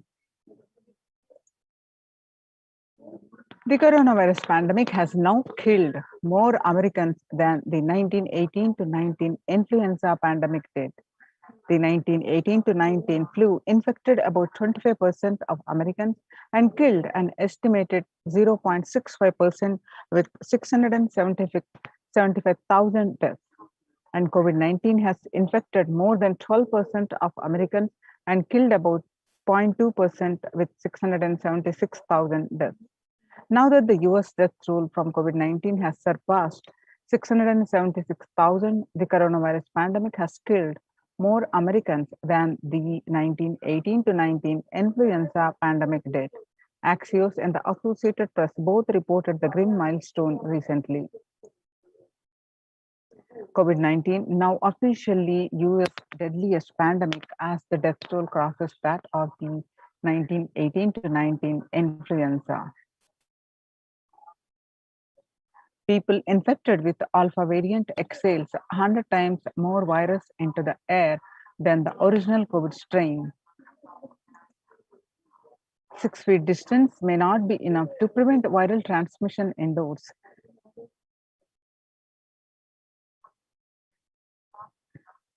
COVID-19 Delta variant still most concerning, says the World Health Organization's experts. The COVID-19 pandemic is nowhere under control in the United States, says the Chief Medical Advisor, Mr. Anthony Fauci. He said, right now, we are still in pandemic mode because we have 150,000 new infections a day. That's not even modestly in good control. In an interview with Axios, the US has reported 40 million cases of COVID-19 since the outbreak of the virus, with over 4 million infections adding up in the past few weeks. The increase in the COVID cases comes as the US administration earlier this month announced that it is planning to provide the booster shots of the vaccine as the Delta variant has become dominant in the nation and is wreaking havoc. The surge in the Delta variant is driven by the low vaccination coverage in many communities across the US, according to the US Center for Disease Control and Prevention. In a country of our size, you can't be hanging around and having 100,000 infections a day. You've got to get well below 10,000 before you start feeling comfortable, Mr. Fauci said. The World Economic Forum, COVID-19 made the world less peaceful with the increase in violent incidences and fatalities.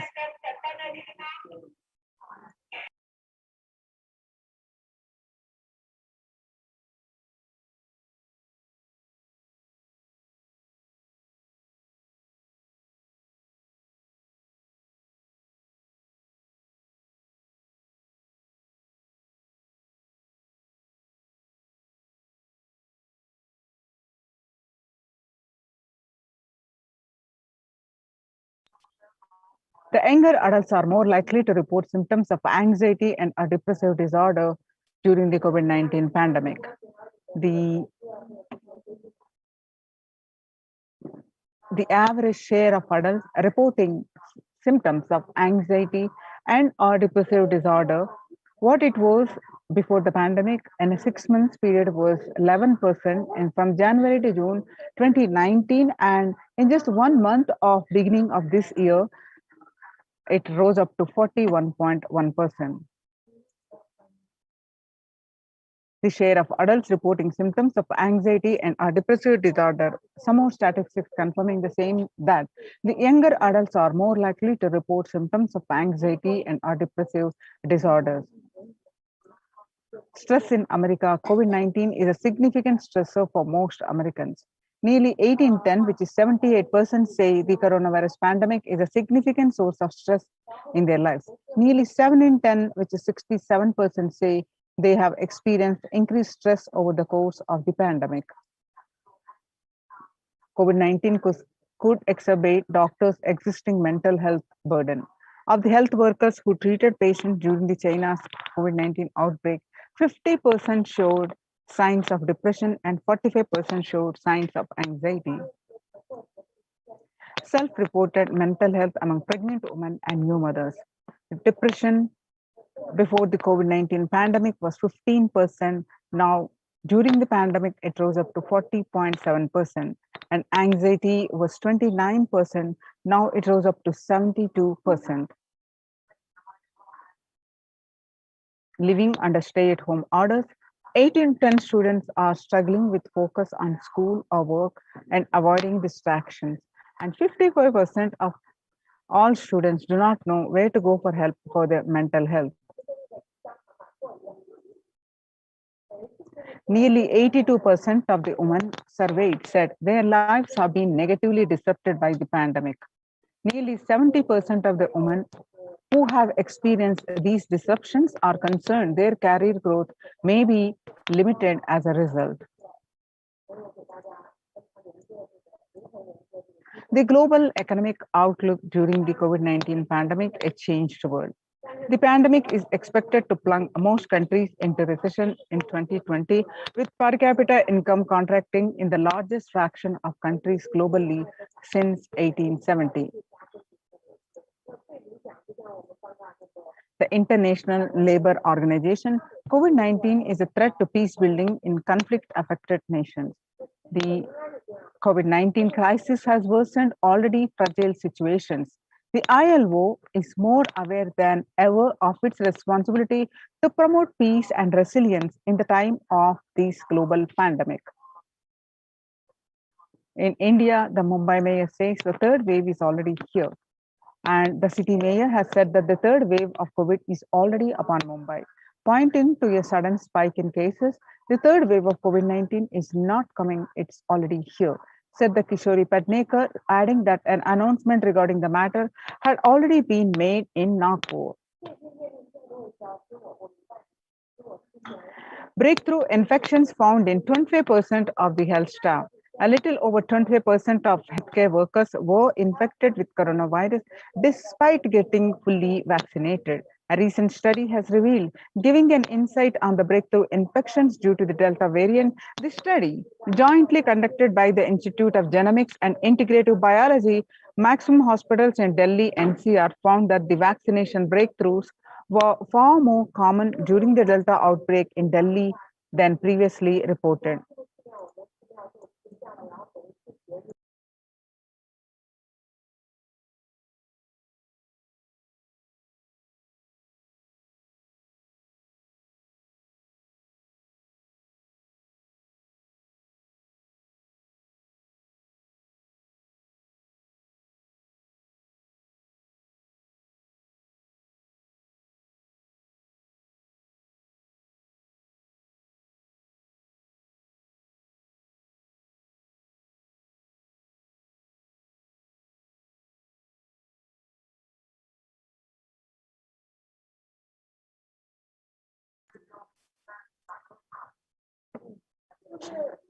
The new COVID-19 variant more shows signs of vaccine resistance.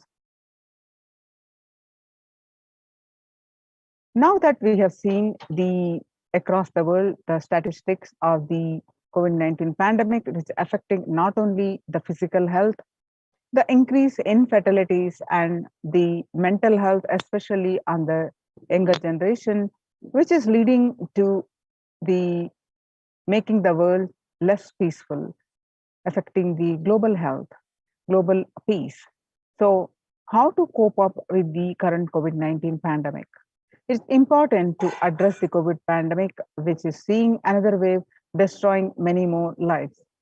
And the global COVID virus pandemic has left the whole world desperately looking for answers. Life as it had been experienced even back in February 2020, which is no longer recognizable, and drastic change is the order of the day, which people having to redefine their world with new paradigms of economy, society, faith, religion, and health. Blessed are those who have had the greatest fortune to be with the incarnation of Paramashiva, the Supreme Pontiff of Hinduism, in their lives to carry them through this crisis.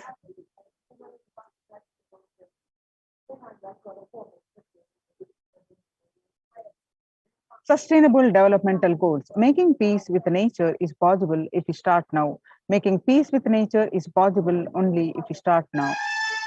Even amid pandemic, 2021 can go down as the year we made peace with nature and set the planet to healing. Our environmental, social, economic challenges are interlinked. They must be tackled together. For example, we cannot achieve sustainable developmental goals, including ending poverty by 2030, if climate change and ecosystem collapse are undermining food and water supplies in the world's poorest countries. We have no choice but to transform our economics and societies by valuing nature and putting its health at the heart of all our decisions. Now let's watch a small clip on making peace with nature.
The World Health Organization Health and Peace Initiative.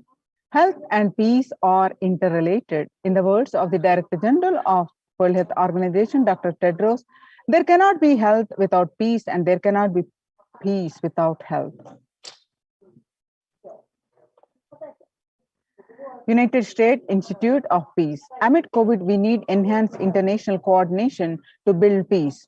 Tackling the pandemic and building resilience in fragile states require concerted international action at global, national, and global levels. As the humanitarian and economic toll of the COVID-19 pandemic continues to grow, so does the risk that this crisis will fuel new conflicts around the world while stemming prospects for resolving ongoing ones. Stronger health systems and universal health coverage must be a priority. Remarks to the General Assembly special session in response to the COVID-19 pandemic. For the first time since 1945, the entire world is confronted by a common threat, regardless of nationality, ethnicity, or faith.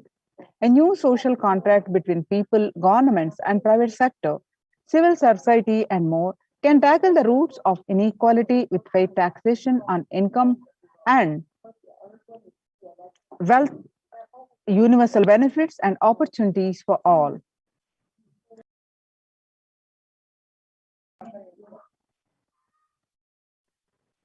Now let us see the Supreme Pontiff of Hinduism's contributions for the global peace. The Vedic civilization beautifully says that Yastu sarvani bhutani atmani ivanupushati sarva bhuteshu chatmanam tadona vigagupshate. Isha Upanishad. The global peace is the byproduct of the individual bliss. Whenever an individual goes through a spiritual bliss, he manifests a beautiful, peaceful life for him and everyone around him. If he is powerful enough, he moves the whole city and manifests peace. He is more powerful, he moves the whole village or whole country. If he is powerful enough, like incarnation, he moves the whole world and manifests peace for them. The individual bliss is the source for the global peace in the level of Om. The microscopic and macroscopic level Om are the macroscope level universe. Whatever level it may be, global peace is the byproduct of the individual peace and bliss. How do we achieve this individual peace?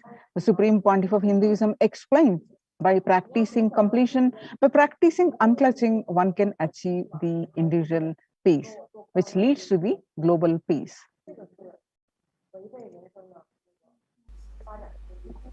the consciousness you are carrying. And I welcome all of you with my love and respects.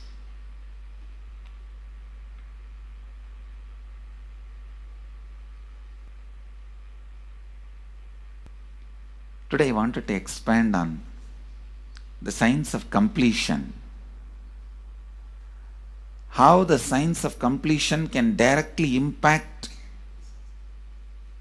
the consciousness you are carrying and the consciousness embodied in. Please understand, the more deeper you go inside, means more deeper space you go inside you, more expanded you become, more one with everything, more oneness you experience. Because the more deeper you go, the more you experience the unified field of consciousness. Various words are used.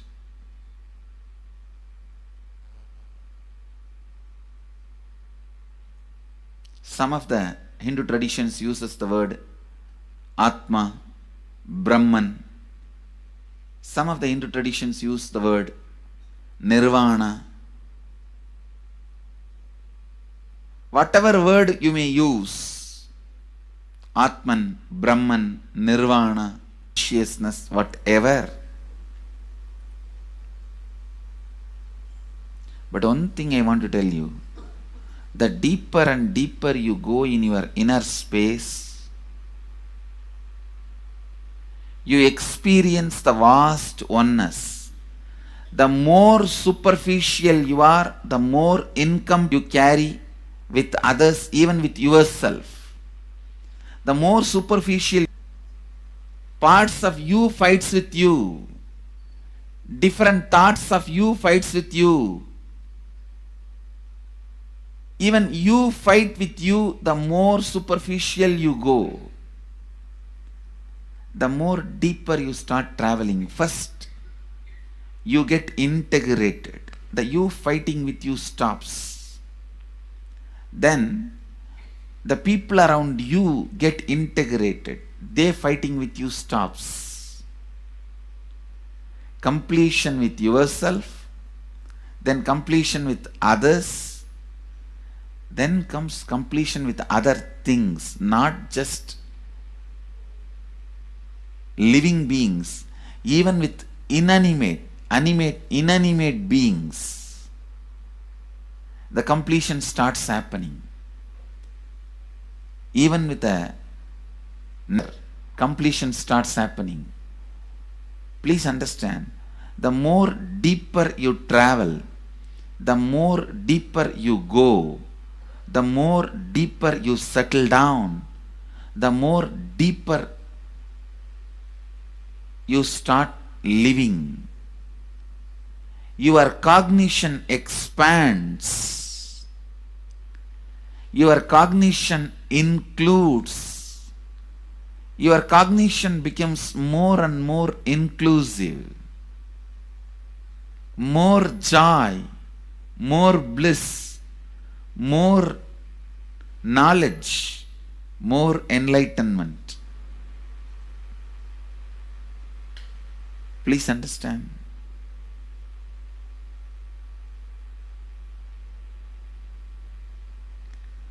The more and more completion happens in you, you will see everyone around you feels complete with you.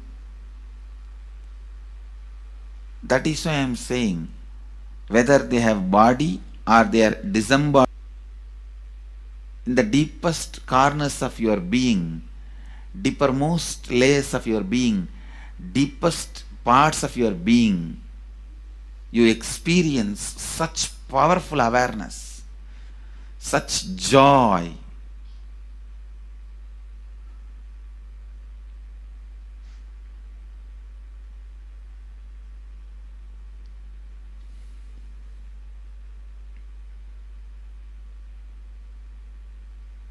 going into the deepermost corners of your being, not only is a joy, it's a power. Because suddenly you will see everybody around you, everything around you listens to you. It really becomes a vibrant power where the tendency to exploit is not there. Listen, that's a very important thing. Power without the tendency to exploit. Because as long as you feel the other person is separate from you, when you get the power, it will always be used for exploiting. Because the other person is separate from you, then naturally what you will feel? Let me suck all the possible energy, intelligence, time, talent, treasure. But when you feel the other person is your own extension, you will see, you will be showering so much, enriching so much. The power you have will not be exploiting, it will be enriching. I tell you, even if death comes at this moment, I can tell you very clearly, I can face the death directly and tell the death, I have enriched every human being more than what I received from anybody. I have given to every human being whom I met in my life more than what I received from them. My accounts is clear. I am ready. Come on, let's go. My accounts is clear. I don't have debt. No credit card money to be paid, loans to be paid, no debit card, no credit card. My accounts is clear.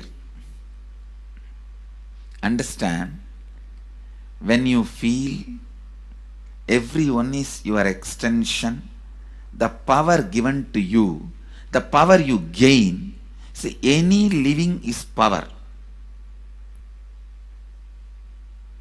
Powerful way. Even in that, you will become powerful.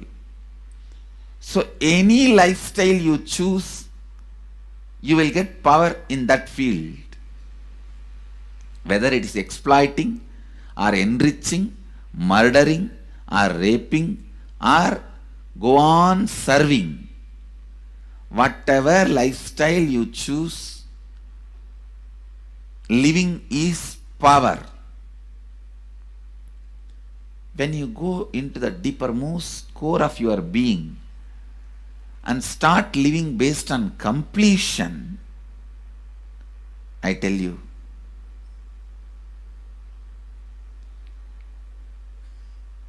the first power you will experience is everything around you listens to you. That power will simply make you enrich everyone. The best power you can have through living is power of enriching.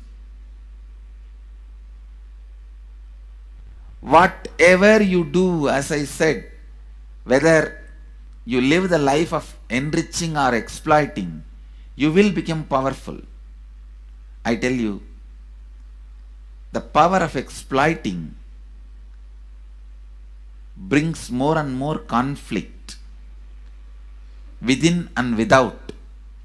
And those conflicts naturally bring suffering. And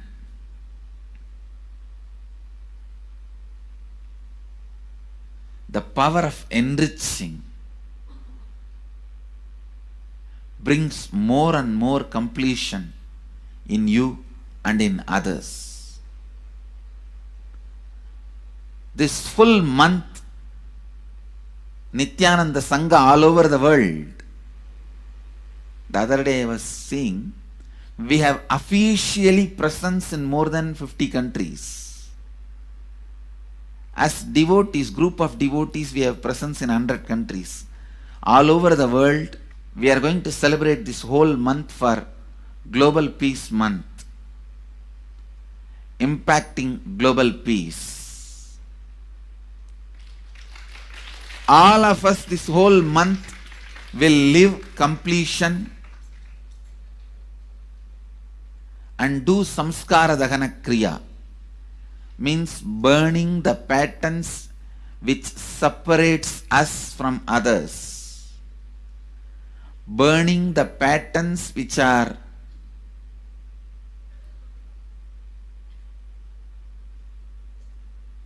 constantly keeping us in a superficial level. All over the world,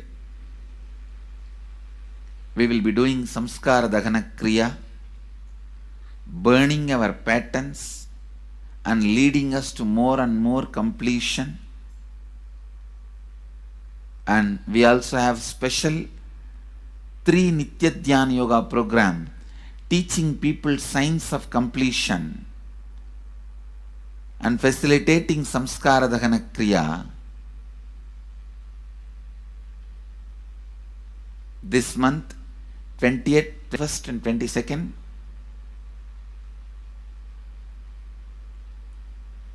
this whole month, all over the world, all our temples, ashrams, centers, yoga centers, schools, colleges, universities should do samskara dahana kriya, should do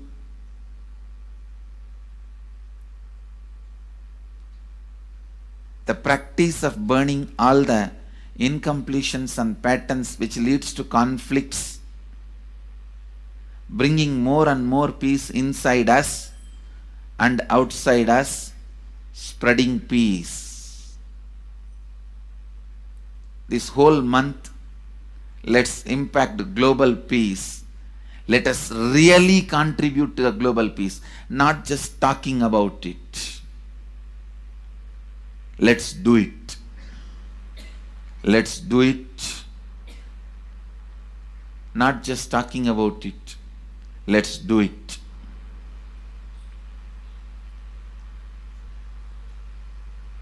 Even if you teach the samskara dahana kriya to 50 people in each area,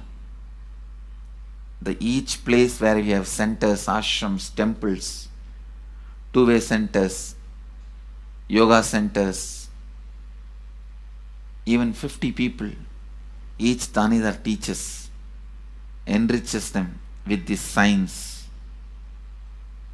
The amount of suffering and negative waves, negative vibes reduction can contribute so much to the world. Please understand. One positive person can burn millions people negativity. Experientially, with evidence we proved, one positive person has already burnt at least 20 million people's negativity in last 10 years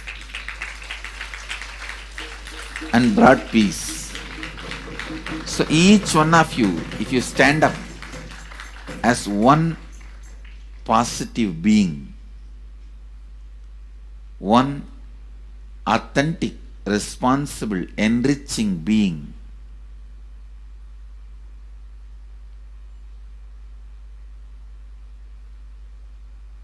I tell you,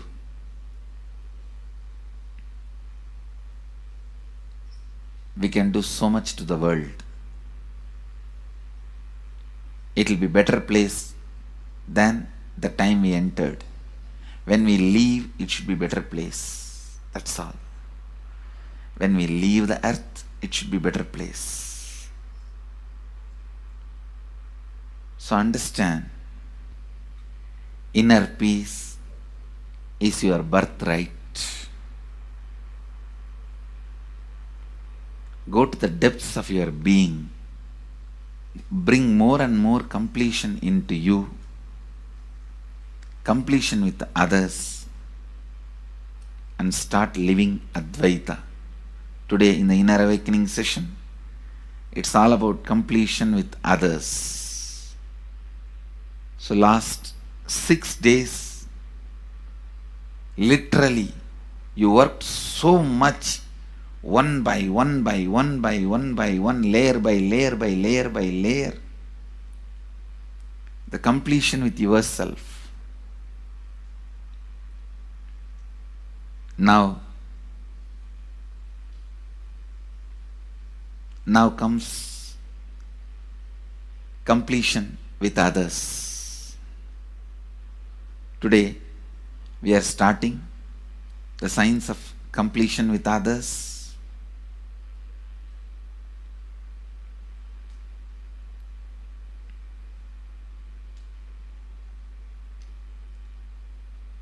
It's one of the most powerful science.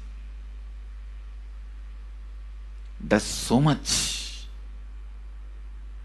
to human beings, not just healing their relationships, even inside their consciousness, this inner space, so much of good is done.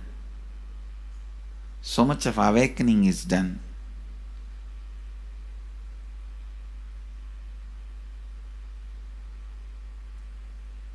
See, when you have completed with others, the kind of strength you feel is the power of Advaita, strength of Advaita. Today the Inner Awakening sessions are all about completion with others. We have long session today working on completing with others. So with this, because today we have a long session with Inner Awakening, we are also lagging behind the syllabus. Actually, it is a good news, it's not a bad news, because participants are so sincere. They are going through the whole process so intensely, sincerely.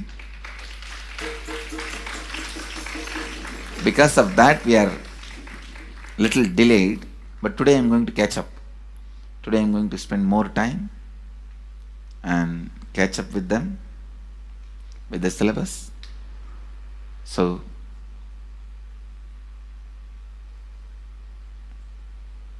I conclude today with this.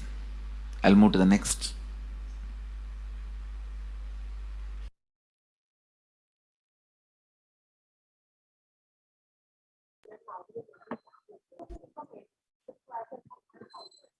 Now the Supreme Pontiff of Social answer means I'll tell, oh, you should. Now the Supreme Pontiff of Hinduism explains the self-transformation is the key to global peace.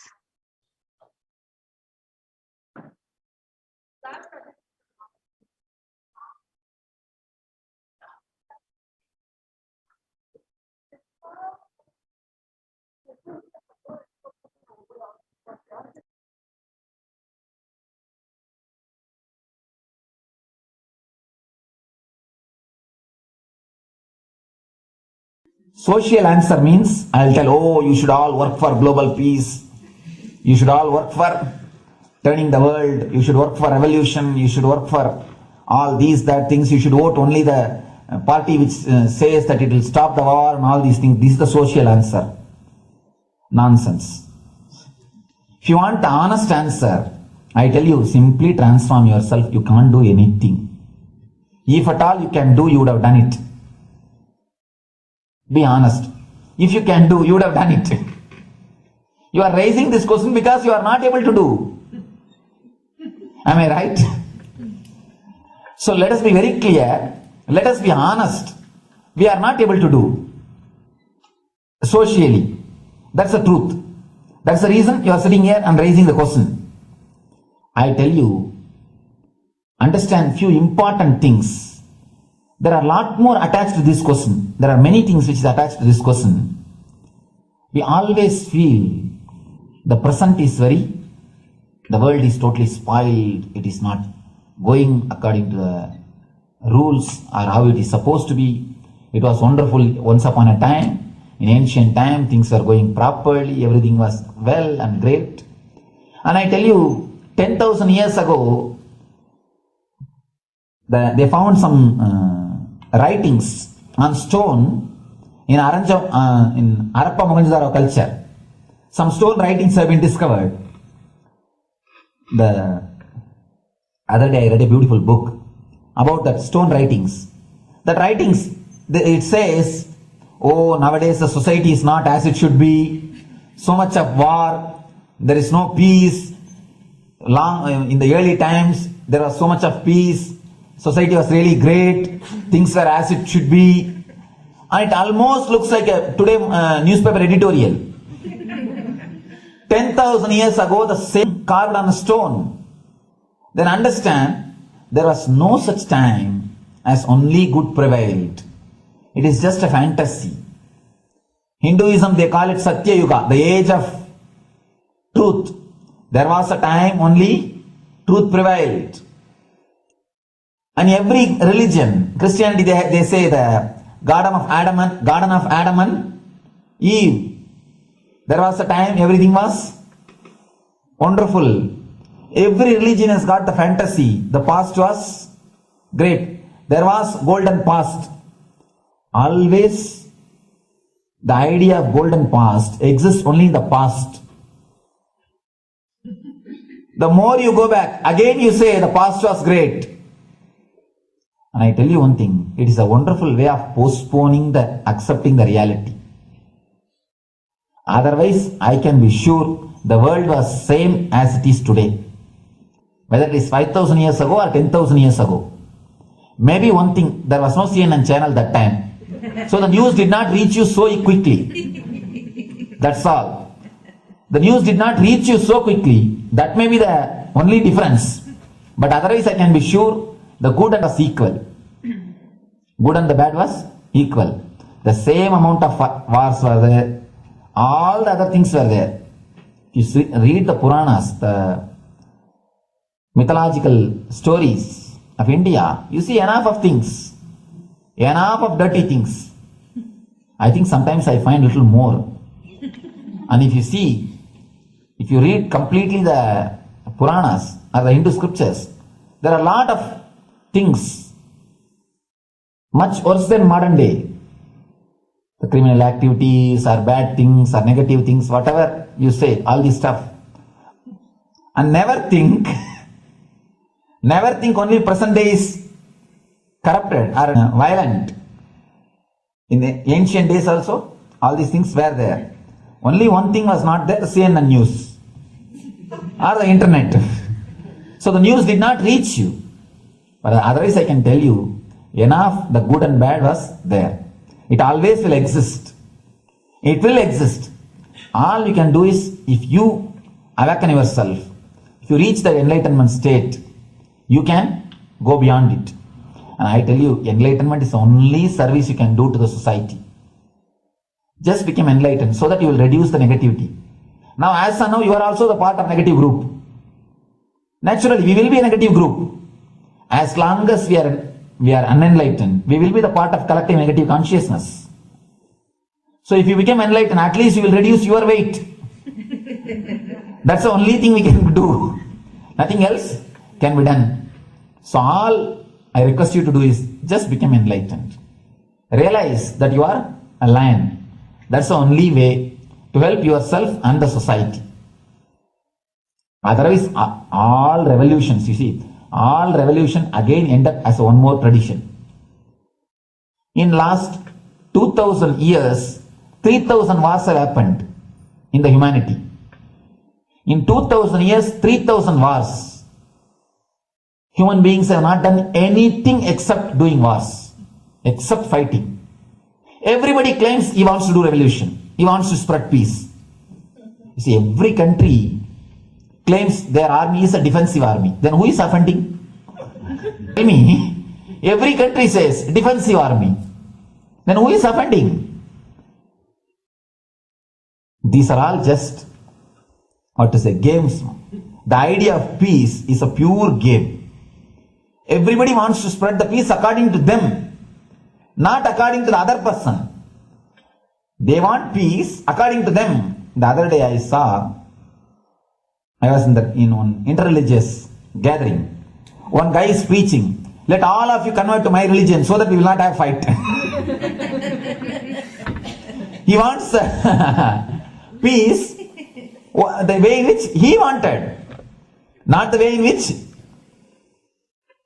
And there's a beautiful saying, the sword of Muhammad, it is written, peace alone should survive, something like that. He has written some statement about the peace on the sword. We all take sword to spread the peace. So no revolution is going to help, because in the last 2000 years 3000 revolutions have happened, but still world is same, I think much worse. So no revolution is going to help, only individual evolution is going to help. So be very clear. Instead of working in the outer world, start working in the inner world. That will help you and society some way. Social answer means, I'll tell.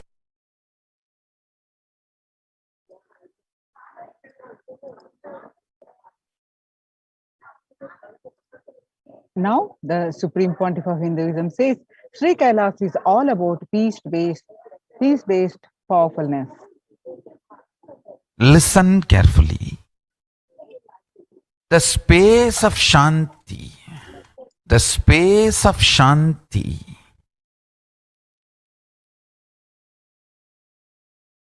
is where Kailasa grows. Listen carefully. It is in the deep powerfulness of peace, or peace-centered powerfulness is the ground, breeding ground for Paramashivatva to manifest. Please understand. Like how pure mirror reflects everything, pure Shanti-based Shakti, peace-based powerfulness reflects Paramashiva. Paramashiva manifests in peace-based powerfulness. Please understand. Neither violence nor powerlessness. Powerlessness is weakness. Violence is abusive. Peace-centered powerfulness. Powerfulness-centered peace. All the Upanishads starts with peace, completes with peace. Shanti mantra. Starts with Shanti mantra, gets completed with Shanti mantra.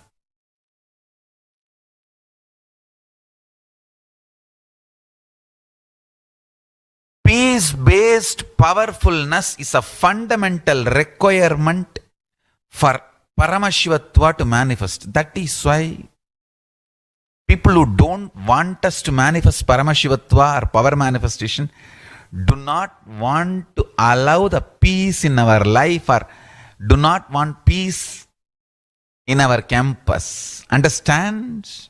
But only if you are peaceful, which cannot be shaken even by the demons and devils and rakshasas, we can be in eternal peace. So, remember this very clearly.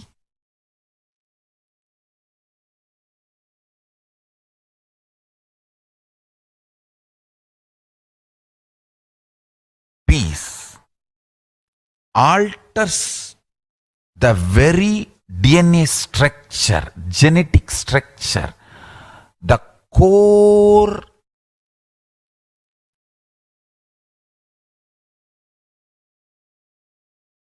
Anu Mahat structure. Understand? Anoraniyan Mahato Mahiyan. The consciousness in you is atom inside the atom, Mahat, more than Mahat. That Anoraniyan Mahato Mahiyan. That consciousness starts growing in you with more and more peace-based powerfulness developing in you. Nothing can be compared to unclutching. Spend more and more time, energy in unclutching. It will never be wasted. Time spent on unclutching is the most productive time for you in your life, because unclutching completely makes you altogether a different material. Understand? It makes your very biomemory, muscle memory, core structure, molecular structure, genetic structure, DNA structure, everything. All the 8 energy flow circuits, 7 energy flows, 1 the pure conscious explosion. So totally 8 energy flow circuits exist in you. All the 8 explodes when you unclutch. Understand? Unclutching is the space of Sri Kailasa.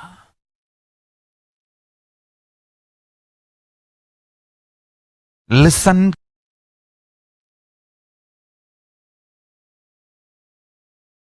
Every chanting, every prayer in Hinduism ends with Shanti, Shanti, Shanti 3 times.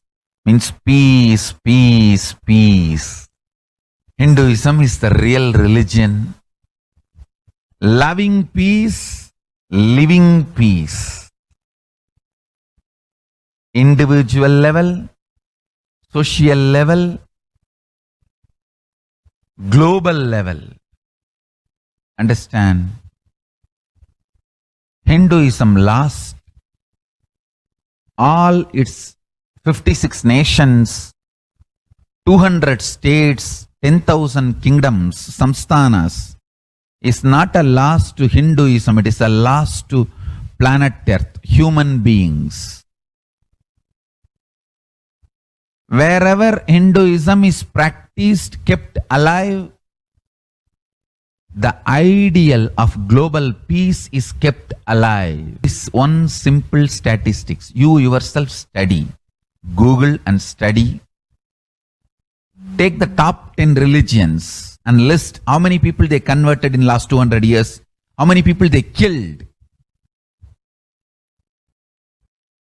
List for each religion. I can be 200% sure.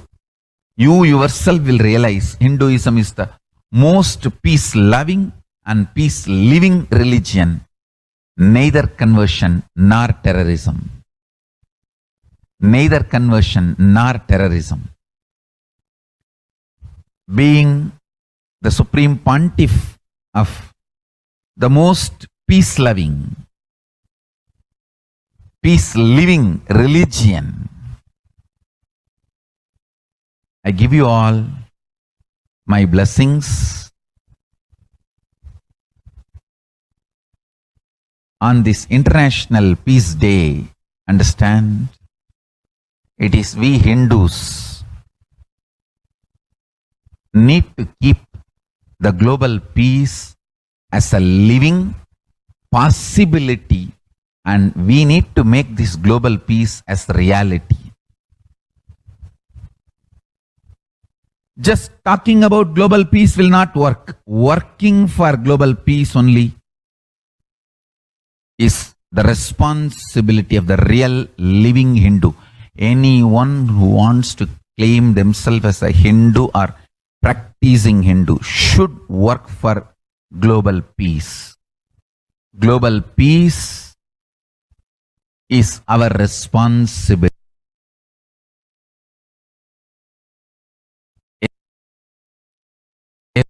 Every chanting, every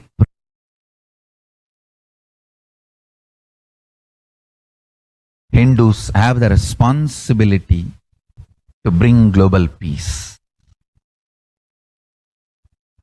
So you can also throw a challenge. See, if you are making a Hindu micronation, you can throw this challenge to each one, your friends, family, 10 people.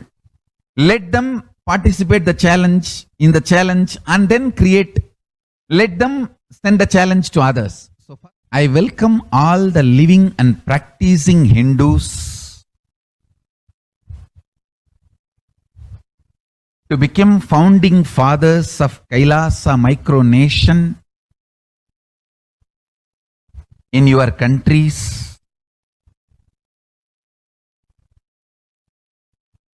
You can also make a challenge, like how they made ice bucket challenge and all that. We can make a challenge. You form Hindu micronation and claim, I am the founding father of the Hindu micronation Kailasa. And then you can invite your family, friends for a challenge. 11 people. You form and you challenge 11 people and they also form and they spread. So let us start spreading. This project is my message on this International Day of Peace. Let us start working for global peace instead of just talking. The work we do will talk for us. The talk we do will not work for us. This is the message. The work we do will talk for us. The talk we do will not work for us. Global peace is responsibility of Hindus. We living, practicing Hindus, not only we should achieve the individual peace through unclutching yoga, meditation, we should also create an ecosystem where the global peace starts manifesting. This Kailasa Hindu micronation is the enlightenment ecosystem. I request every living practicing Hindu to manifest, do it.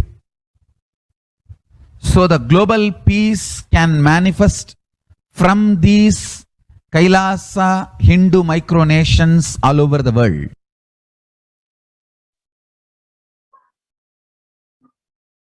Hindus have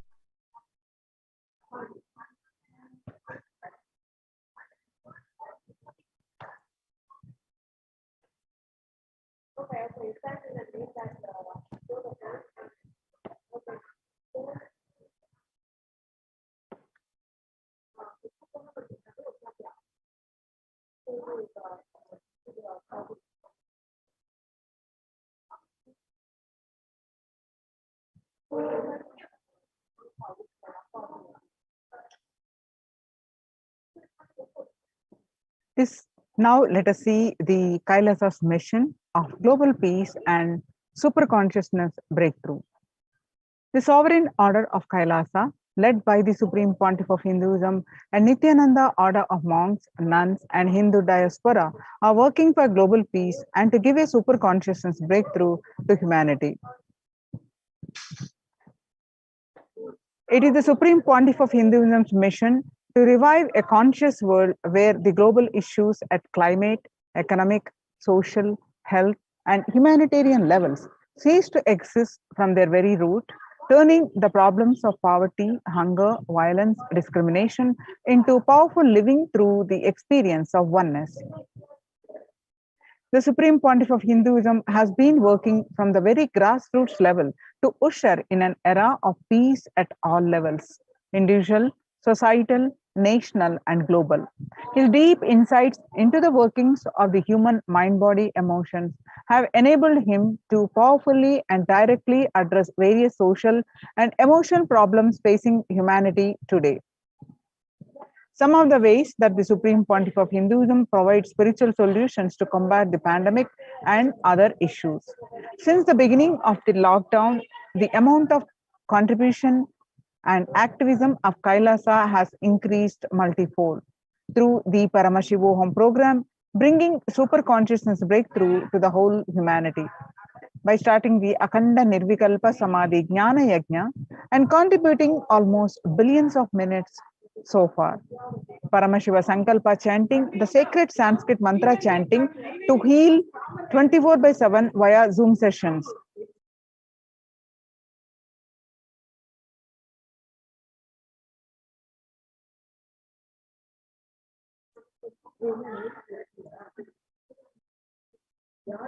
The spiritual healing to one and all 24/7, helping humanity to cope up with insecurity, fear, disease by empowering individuals to heal themselves, learn to cope up emotions like depression and tough situations in relationships, providing alternative solutions to worldly problems through power manifestation. Initiating thousands every day into the manifesting innate superhuman capabilities in the Kailas courtyard sessions, providing healthy solutions like a technique to clear the stomach from the Ayurvedic solutions, which ultimately brings clarity out to the spiritual truths and give a conscious breakthrough. In the long term, establishing self-sufficient communities. Continuing and intensifying the service of Annadan, the free food in Nithyananda Annalayas around the world, including Tiruvannamalai and Los Angeles. Paving way with the New World Order, starting the agriculture-based communities in Adi Kailas and several other locations. Peacekeepers of Kailas are offering various life solutions from the teachings of the Supreme Pontiff of Hinduism. Hinduism prescribes various methods of global healing. One such is Maheshwara Puja, nullifying the collective negativity simply through the presence of the avatar and his order of monks, offering Maheshwara Puja to the natural calamities hit victims. Bhava Samadhi Darshan to raise the individual consciousness breakthrough. Devi Parashakti Akashic reading the cosmic revelations. The Supreme Pontiff of Hinduism, spiritual solutions for COVID-19. Society was created with the delusional ideas of too many human beings, blind spots, and the decisions made from those blind spots. If the visionary of a civilization or country or nation has blind spots when he develops a vision for it, the whole civilization suffers those blind spots forever. Now it is time that the nature, Prakriti, resets itself, and many of the blind spot based visions, ideas become important components of the society. This pralaya which is happening is melting down everything which is delusion based. The world as we know is gone. Let us celebrate God. This isolation which is seemingly endless with an unknown future which is compelling humanity to make 100% lifestyle change is something to be deeply dwelt upon. All problems need to be addressed only with spiritual solutions and powerful cognition. To stop people having mental breakdown, pandemic fatigue, collapsing, depression, destruction, and also give them the super consciousness breakthrough and revive enlightened civilization. The Supreme Pontiff of Hinduism continuously gives spiritual solutions and powerful cognitions. Some of the spiritual solutions and powerful cognitions: unclutching, practicing completion, practicing oneness, practicing ajapa japa of Mahavakya, Om Nithyananda Paramashivoham, consciously building deep feeling connection, yoga, puja, vegetarian diet, nirahara samyama. It is time we all take responsibility to save humanity and to protect people from this pandemic fatigue and destruction. It is all the spiritual solutions are free and open for all. Let us take few minutes now and share with as many people as possible, and let us save the world. Let us give them the experience of unclutching, Nirvikalpa Samadhi Jnana Yajna, and save people from the pandemic fatigue and epidemic fatigue, destruction and delusion. People from over 50 countries continuously radiate the space of Paramashiva by practicing the unclutching meditation 24/7 a day, 7 days a week, and it started from 13th May Indian Standard Time. At any given point of time, 4 to 8 zones actively unclutching around the world. Join this movement at http://kailasa.tv/minutes for peace. The life solutions based on the ancient Hindu tradition, the meditation and yoga techniques from the scriptures, and the cognitions rooted in the highest truth, the lifestyle based on living and radiating the higher values of life, and powerful way of living and realizing one's ultimate potential form the foundation of the Supreme Pontiff of Hinduism teachings, which by their inherent nature provide the foundation for peace on planet Earth. The Supreme Pontiff of Hinduism has launched the Minutes for Peace initiative, which aimed to reduce the crime globally by conducting mass meditations around the world in parallel. In 2014, just after 2 years of launching the program, it crossed over 1 billion minutes of meditation. Scientific studies have shown a reduced crime rate after the participation in the meditation and completion techniques. In 1976, it was found that when 1% of community practiced meditations puja, the crime rate was reduced by 16% on an average. The current tally on the Minutes for Peace website is more than 4.3 billion cumulative minutes of meditation logged, including all the events, programs, and festivals where people have gathered in large numbers and participated in meditations and rituals. The total count comes out to be a staggering of 409 billions of minutes for peace so far. You can see some of the glimpses where the about 5,000 devotees gathered and participated in a 48-day meditation program called Shuddhatvaitam. The Supreme Pontiff of Hinduism has hosted Kumbh Mela in the United States in Los Angeles since 2007. Nithyananda Sangha is entrusted as the only organization to host Kumbh Mela by the Akhila Bharatiya Akhada Parishad. In September 2006, the Supreme Pontiff of Hinduism has organized the first confluence for world peace to honor the memory of those who lost their lives saving others on September 11, 2011 at Irvine, California. The second Confluence for Peace was held in Los Angeles in 2007 in collaboration with Vedanta Society, PAPS, ISKCON, Siddha Yoga, and other organizations. The Kumbh Mela festival spread fast to other countries, including Australia, Canada, etc. In 2009, the Supreme Pontiff of Hinduism has organized a month-long peace walk covering 1,000 kilometers and 1,000 villages to bring together in harmony from all walks of life, to promote feeling connection and oneness among people. During the walk, health camps were conducted in villages along its path. The Supreme Pontiff of Hinduism has conducted the large-scale collective meditations on September 21st, International Peace Day, to raise the collective consciousness. The Supreme Pontiff of Hinduism has been initiating sannyas to thousands of the disciples. Sannyas is our social responsibility. Let us save Hinduism and humanity. The Supreme Pontiff of Hinduism has revitalized the monastic tradition of sannyas by initiating hundreds of thousands of people into the Nithyananda monastic order. The all-renouncing monks contribute to best things to human civilization, living their life with the cognition life is for others. These monks and nuns act as the harbingers of the peace and empowerment for the human society distraught with violence, depression, and other forms of life negativity. The Supreme Pontiff of Hinduism has ancient practice of embarking on pilgrimages. There are these spiritual journeys, taking the spiritual aspirants to high energy sacred spots such as the Himalayas, Kailas, Varanasi, Angkor Wat, and various powerful temples of India. Even though prevalent in India, this practice is rapidly losing its original context, turning into a recreational family vacation. Reviving the original spiritual context, the supreme point of Hinduism has made it possible for modern day human beings to benefit from the spiritual energy present at these centers and accelerate their journey of spiritual evolution, hence ensuring individual and collective peace as a natural consequence.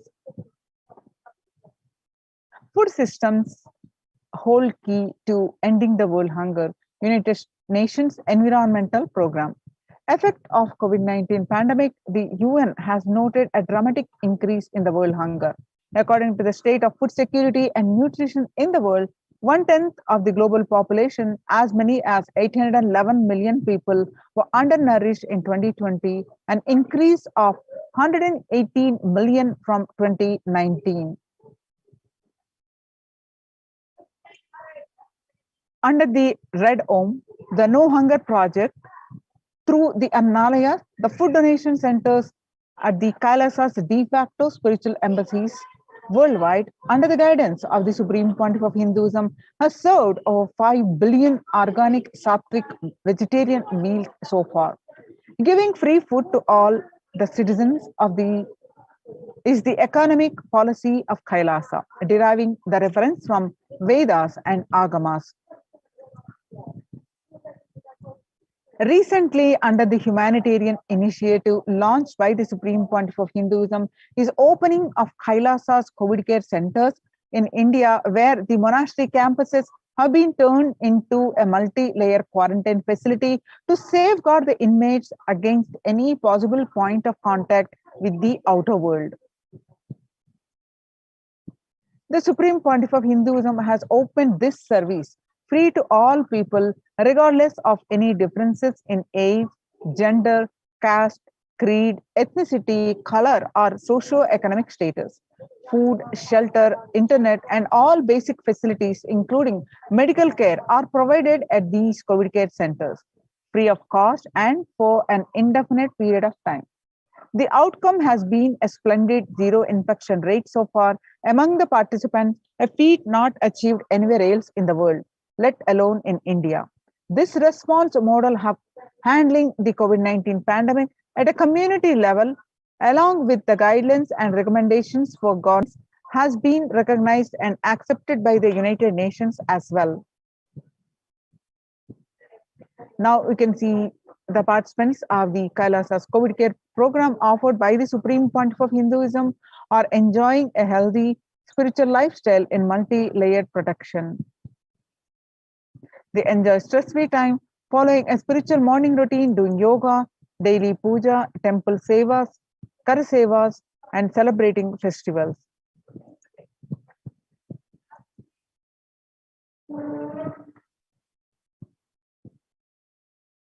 So join the Kailasa's COVID care protection centers at the register now through the link below at https://kailasa.org/Kailasa care.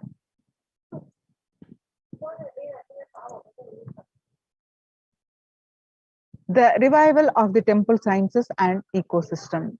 The Kailasa's COVID care centers, the Kailasa's de facto spiritual embassies are all temple-based. Why the temple-based ecosystems? Especially now in the times when the COVID-19 is rampant and the ancient temples are in a lockdown because of the risk of the widespread corona disease, the devotees of these temples were visiting and having darshan of their gods and goddesses for thousands of years. At all these ancient sacred sentiments have come to a harming halt after the lockdowns have taken place. The religious fervor of the devotees is being lost due to the pandemic. The Supreme Pontiff of Hinduism is reviving the e-Kailasa ecosystem and bringing all the ancient traditions of the online platform on Kailasa TV, YouTube, and Facebook. Now let's listen from the Supreme Pontiff of Hinduism explaining about the science of temples.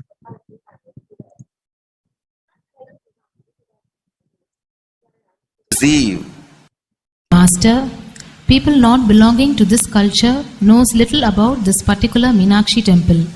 Please tell us who is Devi Meenakshi and her husband. Why this grand temple? What are the visible and invisible functions of this temple? Please tell us, Swamiji. Read the next question also. Both.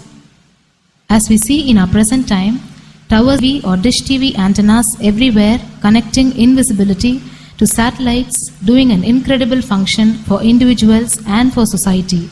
My question is, there is and was everywhere temples and deities in this culture. Anybody coming from outside just wonder, is this just sentimental carved stones, worshipping culture, or just artistic sculpture? What is the invisible function of temples, deities? See, both questions, same answer. That is the reason I wanted to answer both the questions together. Modern day dish TVs, antennas, mobile towers, all of them work in the level of certain frequency where the words, pictures, visuals can be transmitted. See, the verbalization and visualization, names and forms can be transmitted from one place to another place through these mobile towers, dish TV antennas. But the temple towers are created to transmit super consciousness from one place to another place. Please understand. In Meenakshi's time, there was television, conscious television. It used to be in stone slab. And if you just sit in front of that stone TV, meditate, connect with Meenakshi, she will appear live and answer whatever you want. So each of the stone slabs only slowly later on became deities. You can see in our temples this happening. The TVs in which I am appearing and speaking are slowly becoming deities. They are receiving worship. Flowers are offered to it. Aarti is done to it. Incense is given to it. Now, all our temples are planning to have a separate throne for this TV. In Los Angeles, already I am on the throne. The TV is in the throne. The TV, in which people are seeing me, have already become deity. Same way, please understand, the stones through which people were able to connect with the super consciousness have become deities. Same way, all our temples, deities, everything is a connecting mechanism with super consciousness. The mechanism which connects with the super consciousness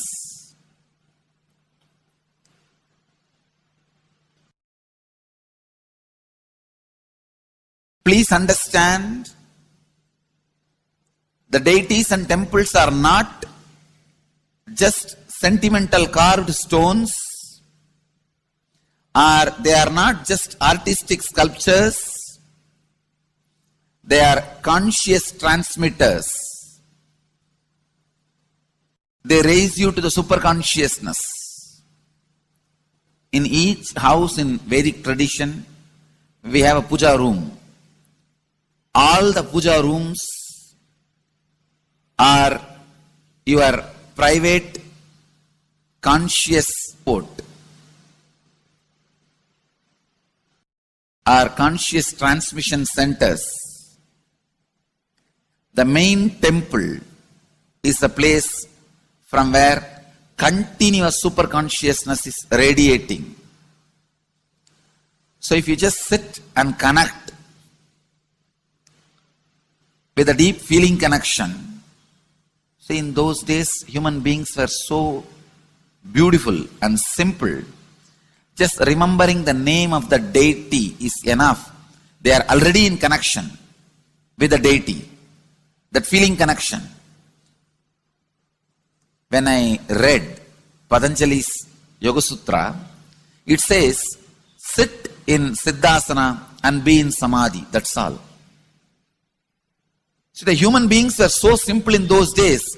Just if you sit in Siddhasana, you are already in Samadhi. If you sit, your mind sits. Now, if you sit, your mind sits.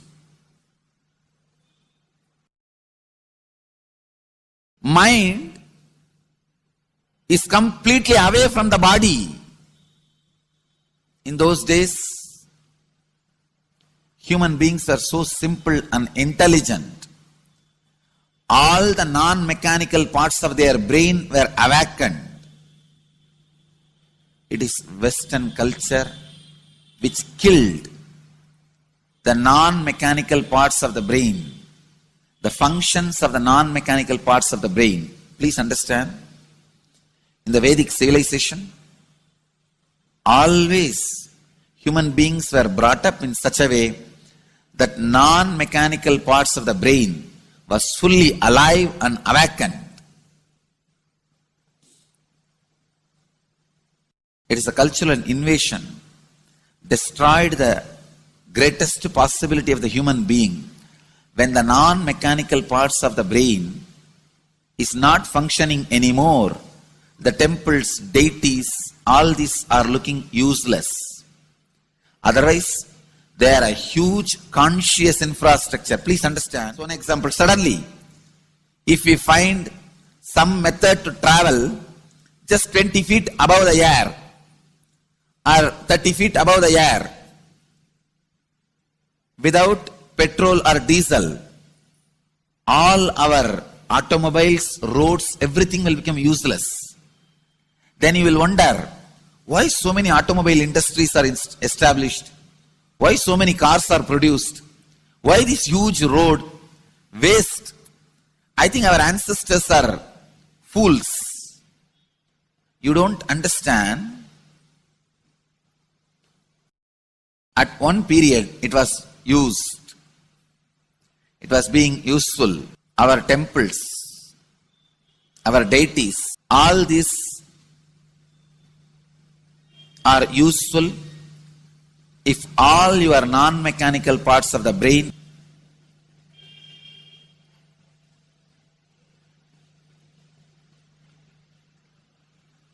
unclutching is the process to awaken your non-mechanical parts of the brain. When your non-mechanical parts of the brain is awakened, you will understand temples, deities, how useful they are, how directly useful they are, how they are part of our life, how they enrich our life,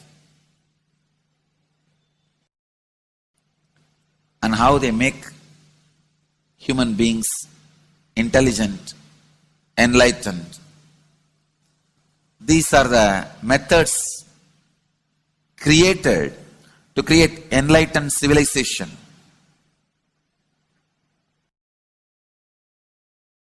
These grand temples are not built as an just monument. They are built as a conscious movement.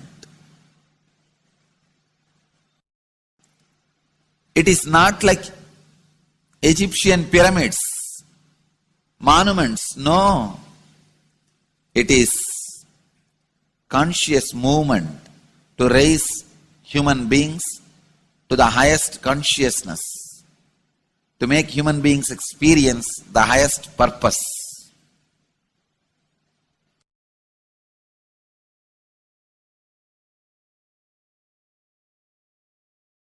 Understand, unclutch, use the temples to achieve the highest consciousness.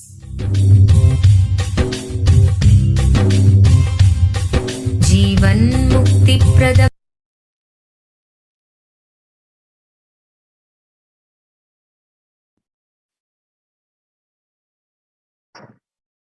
So join the Kailasas COVID Care Protection Centers at the register now through the link below. with https://kailasa.org/kailasa care. With this, we are going to move on to the next part of our program after a very short break. Thank you, Nithyanandam.